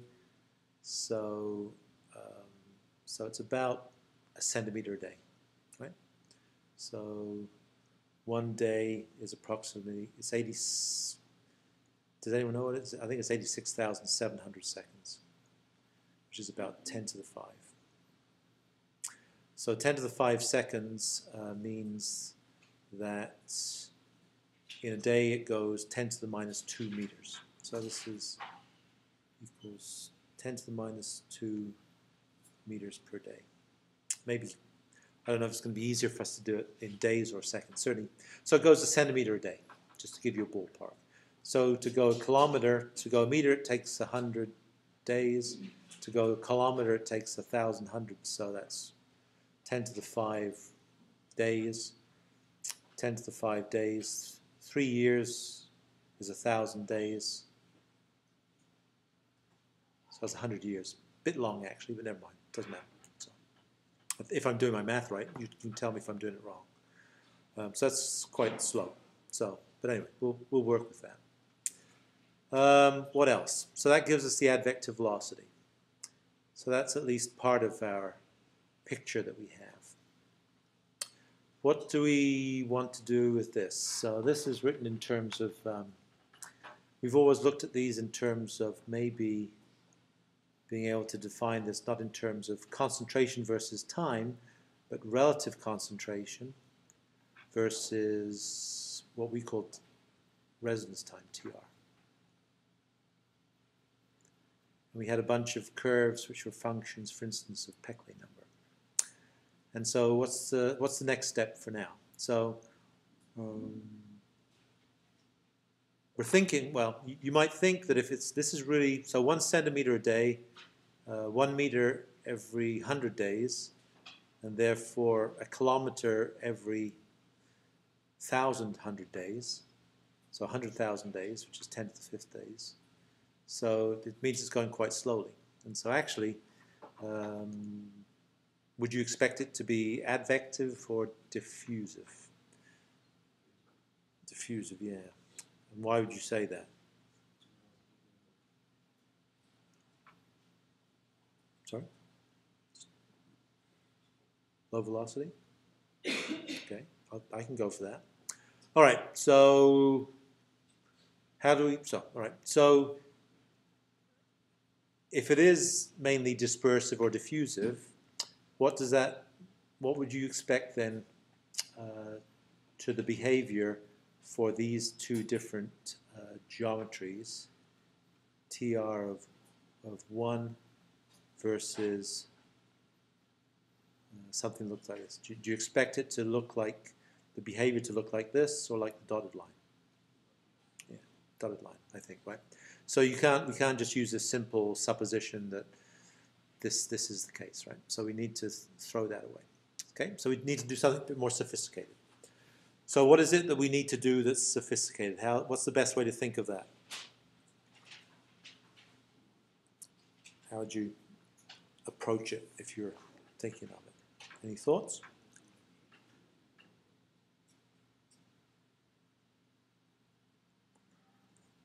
Well, you could probably try and recreate the someone calling. You could recreate the these kinds of behaviors. So this is relative concentration, and so I don't know if it's the best way, but you could look, for instance, at the what this represents, right? So just in terms of the components, we won't solve this, but because you've already solved it.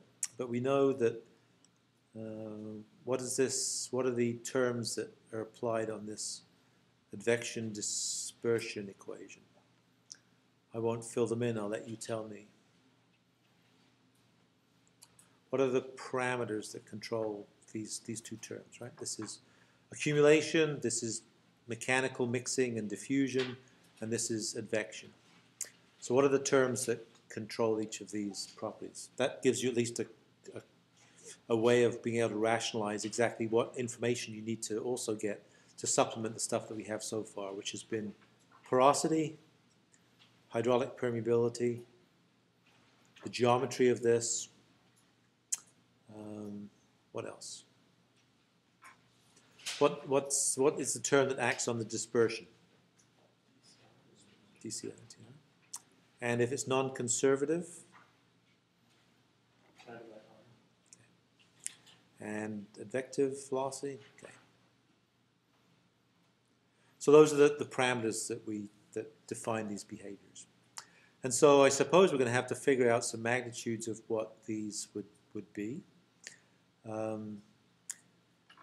Concentrations, so I suppose the terms we'd like to know are the time it arrives and the concentration at which it arrives. Of course, the concentration at which it arrives is going to be the upstream, is going to be modulated by this upstream concentration. So we don't know exactly what that is, but I suppose we might think that certainly an upper limit for that would be the solubility, right? Perhaps. We want to know something about each of these terms. So actually, why don't we write these out as we have them? So we need to know something about the concentration. We need to know something about the dispersion coefficient. We need to know something about the advective velocity. I guess we've got that one solved. And we need to know something about retardation. And I guess this is actually C0 we want to know. So those are the terms that go into this that would kind of define this behavior if we know what it is. So how do we attack that? So what do we know? Well, first question. So what do we expect the upstream concentration to be like? We've kind of said that the maximum value of this would be the solubility of each of these compounds. But do we believe that?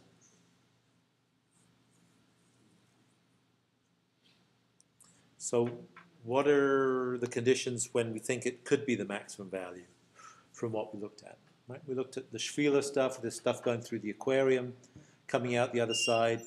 It comes out of there at 10%. So that's one piece of information that suggests that this is definitely a maximum, and it might be significantly less than that, maybe 10% of that. Is there another reason that it might be less than that? For instance, the fact that we have two other components here. Sorry? Rausel. Is that Taha? Oh, God. I just need to buy him a beer when you see him in town. So, yes, effective solubility is equal to, what are these two terms? Not Taha. Mole fraction and free phase solubility, right, if it's on its own. So if you know the free phase solubilities of these and you can calculate what the mole fractions are, then you can get it. And so that's actually, you know, if you look back at these, at what we've done already, I won't disagree that some of these diagrams are a bit rangy. Geez, this one. Is it? I don't know why it's, yeah, we did this calculation here. So you see these amounts, same amounts. I just chose them because they're convenient. 2% and 10% for these two values. So you could use Raoult's law, and you can figure out what the mole fractions of these are.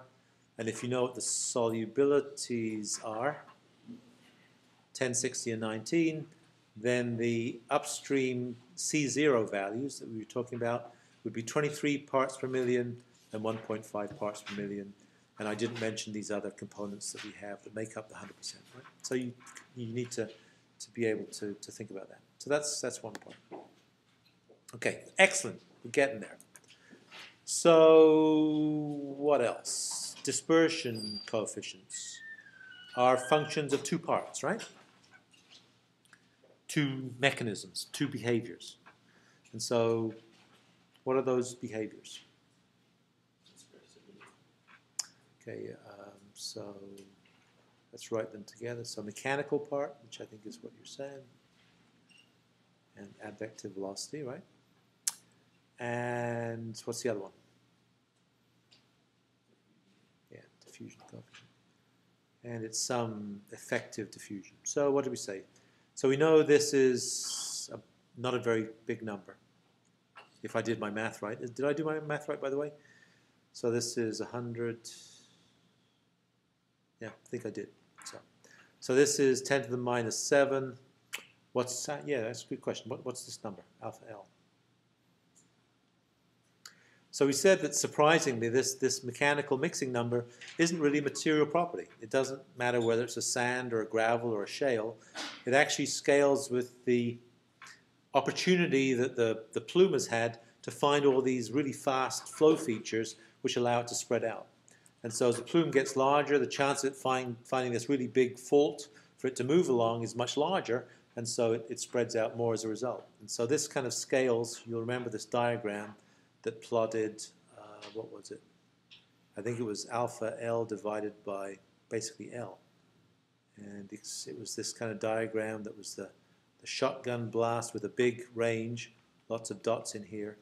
But this expression here was alpha dispersion is equal to the length of the plume divided by 10. Same units. It's units of length, units of length.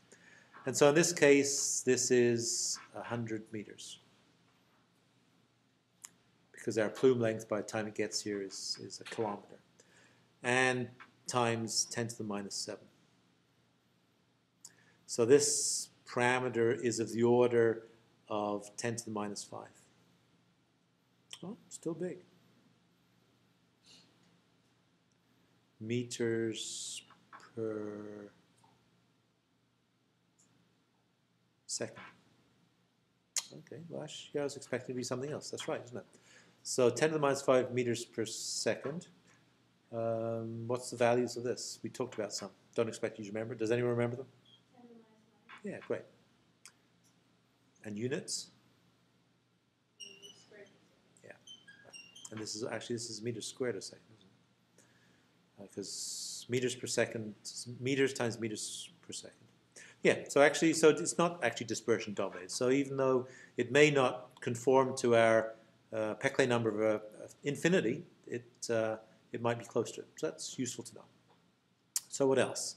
Advective velocity we had, if we have it in meters per, I guess all of our parameters are in meters per second, so maybe we should do it that way. Which is the same as, I guess, approximately equal to 10 to the minus 2 meters per day, if we need that. And, okay, retardation. So that's our other big number to get. So what are we going to use for that?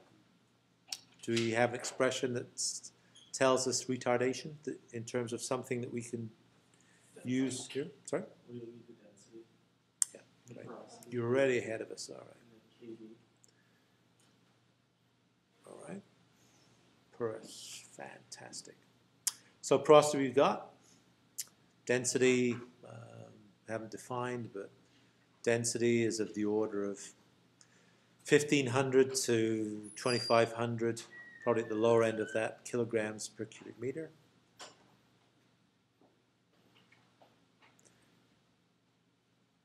Which is the same as grams per cc, I think, as well. So we have that. So we can definitely get this. What about KD? KD is a bit more challenging, isn't it, I guess? And so, what did we talk about last time, right? We spent all of last time talking about it. And so we could either get KD from measuring it in the laboratory if we thought it was a nice clean aquifer which had no porosity. But let's have organic content of 2%, 1%. Trying to make life easy. So how do we do that? Is there a way we can get KD as a function of that? I think there is, right? If we just do it for one of them. Do I have those? Yeah, I do have those values, right? So you'll remember that we could get KD. Just scoot back.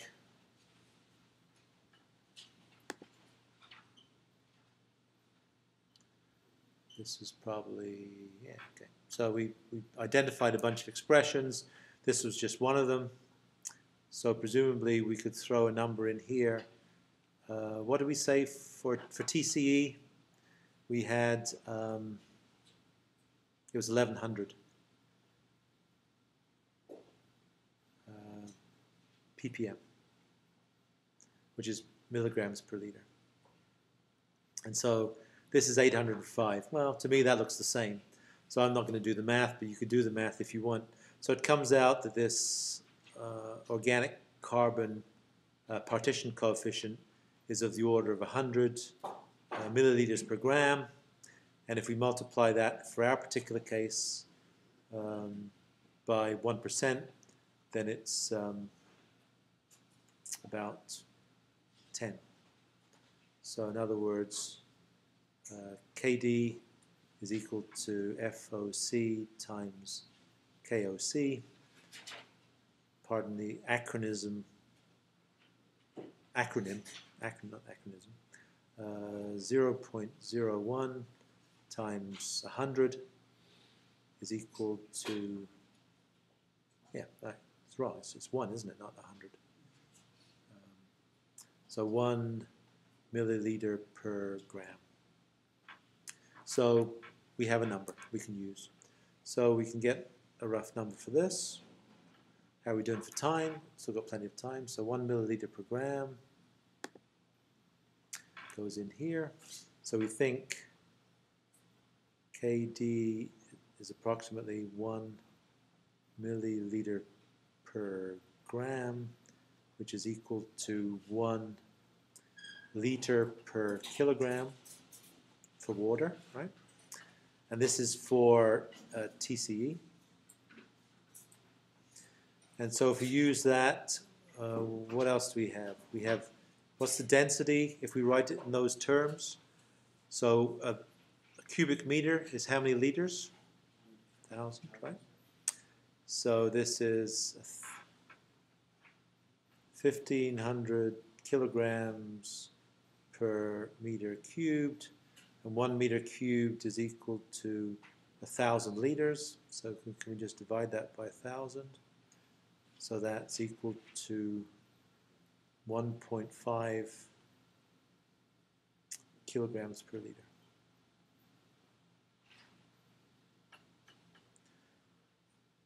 Okay, so these things are in the right units. And so if we use that, then we have retardation is equal to 1 plus 1.5 times 1. I guess the units cancel out, right? These two units, ouch.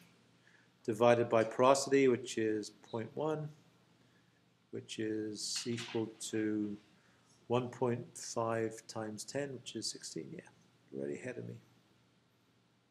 Great. Reasonable number, right?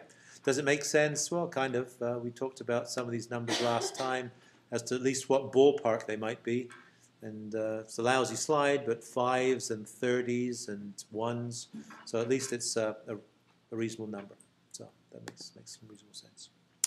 So we have that.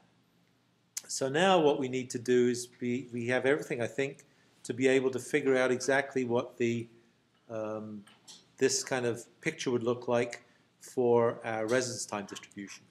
So let's take some of those numbers and I'd like to be able to keep everything on here at the same time, but we can't. And so if we just treat it at this particular case of this geometry. We know that we can get the behavior from this by looking at two properties, right? So we want to get this downstream behavior that looks like C over C0, a residence time distribution for 1, and it's going to look like some curve, and this curve is going to be for a particular, we've called it Peclet number, right?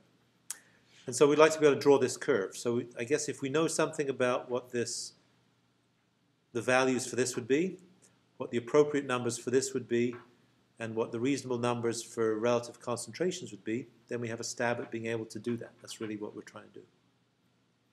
And so what do we know about these different values? C over C0. Well, we think that's going to be equal to 1 at the upstream part.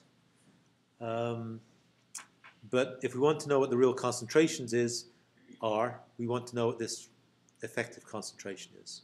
So for TCE, we're going to have to figure out what that number would be. Is it going to be 1100 ppm? Sorry.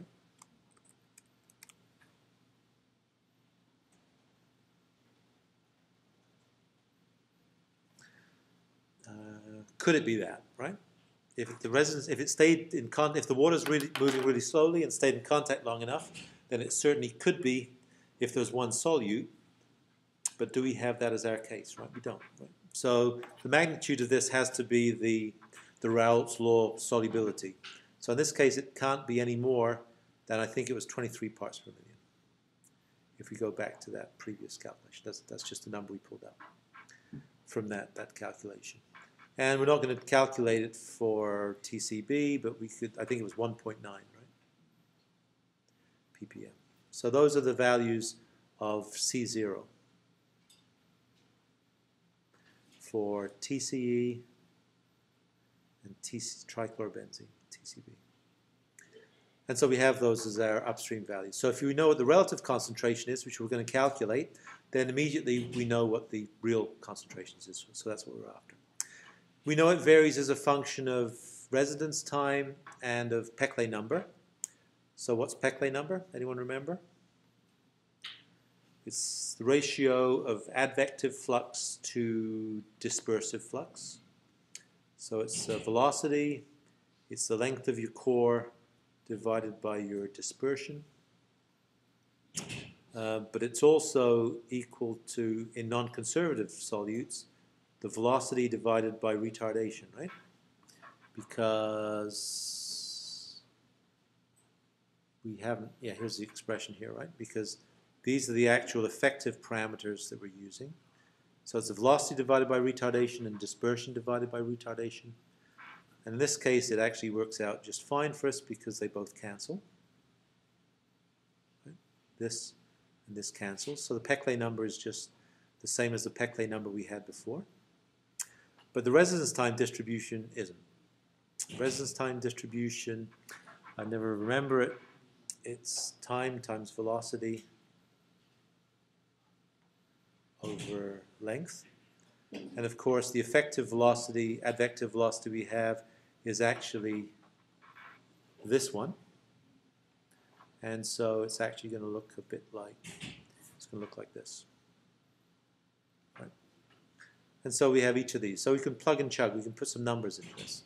So the numbers for the Peclet number are going to be what? Advective velocity, that's, I think everything is in terms of seconds. And so let's keep it that way. So the velocity is equal to 10 to the minus 7 meters per second. Length is 10 to the 3 meters divided by dispersion, longitudinal dispersion. This is trivial, I think, right, relative to this, which is 10 to the minus 5 meters squared per second. Obviously, meters squared and meters squared cancel out and seconds cancel out. It has to be dimensionless because that's what it is. And so that is 10 to the minus 4 divided by 10 to the minus 5, which is 10 to the 1, right? Just doing the calculation again. Yeah. 10 to the 1, which is 10. And what's the other one? So here this is, well, we don't need to calculate this right now because we can calculate exactly what our residence time distribution looks like. So now what we can do is we can plot this up as C over C0 versus residence time distribution. And we know that we want it for a Peclet number that's equal to 10. And so we can do that, right? If I just let you drop that down, we can do that quite straightforwardly by just plugging it into this expression, which is, if you go back into 3.1 something, right? It's way, way, way back. It's this expression here. This one.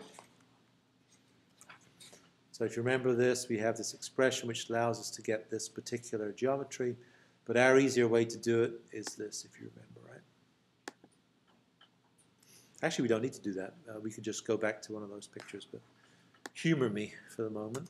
So we'll do that.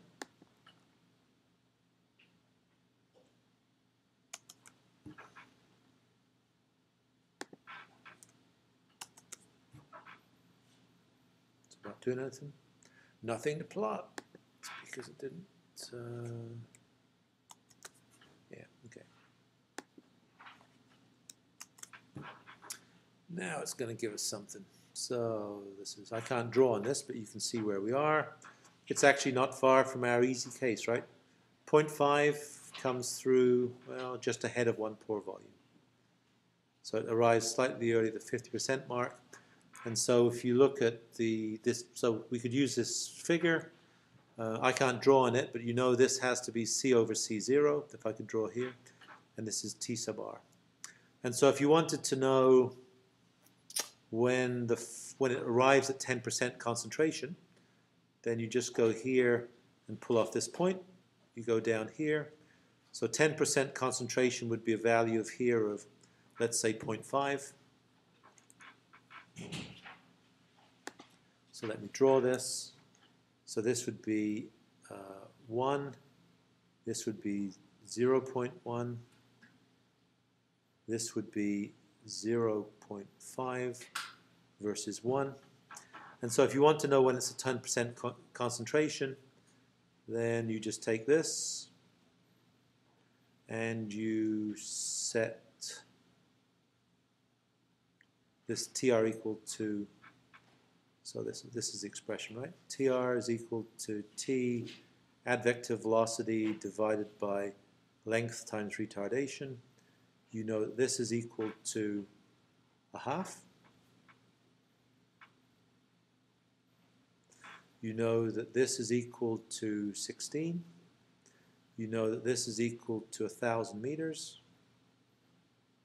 And you know that this is equal to 10 to the minus 7 meters per second, which is the same as 10 to the minus 2 meters per day. And if you rearrange that, you guys are, I'm sure, faster than I, it's going to be what? It's going to be equal to, time is what you want to solve for, is equal to 0.5 times 10 to the 3 meters times 16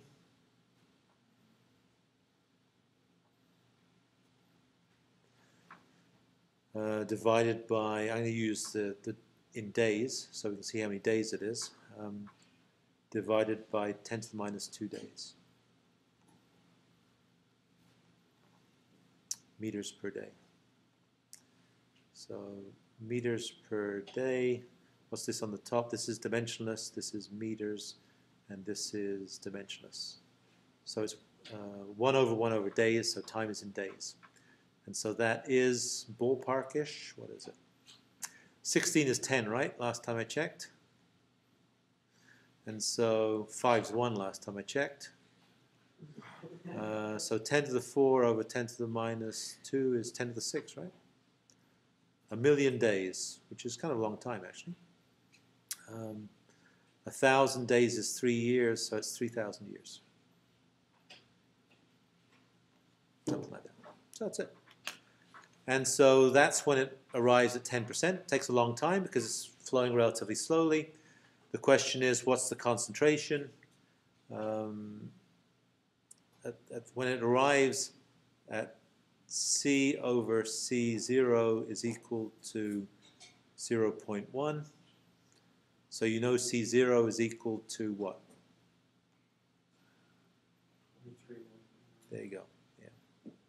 And so therefore you can calculate this. So it's going to be a tenth of that. So it's 2.3 parts per million. That's it. So that's it. And so we've done it for TCB in this particular case, no, TCE rather, in this particular case. All of these calculations have been for this one particular component. And now you could do exactly the same for the other components.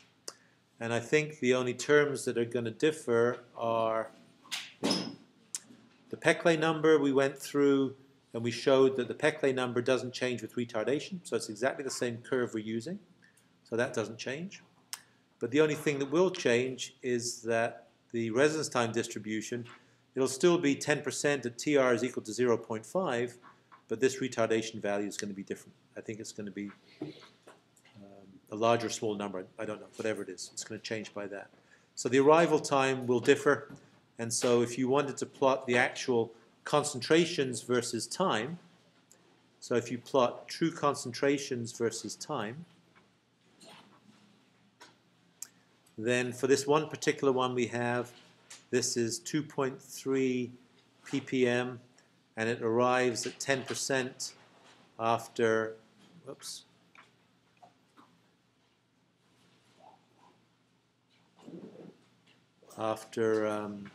what's this, 3,000 years.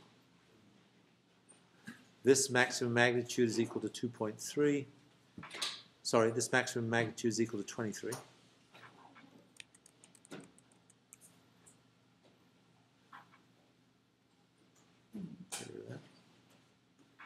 This is equal to 2.3. And the TCB would be on some other different curve, which would look like this. It would just be offset. And you could calculate that. So that's it.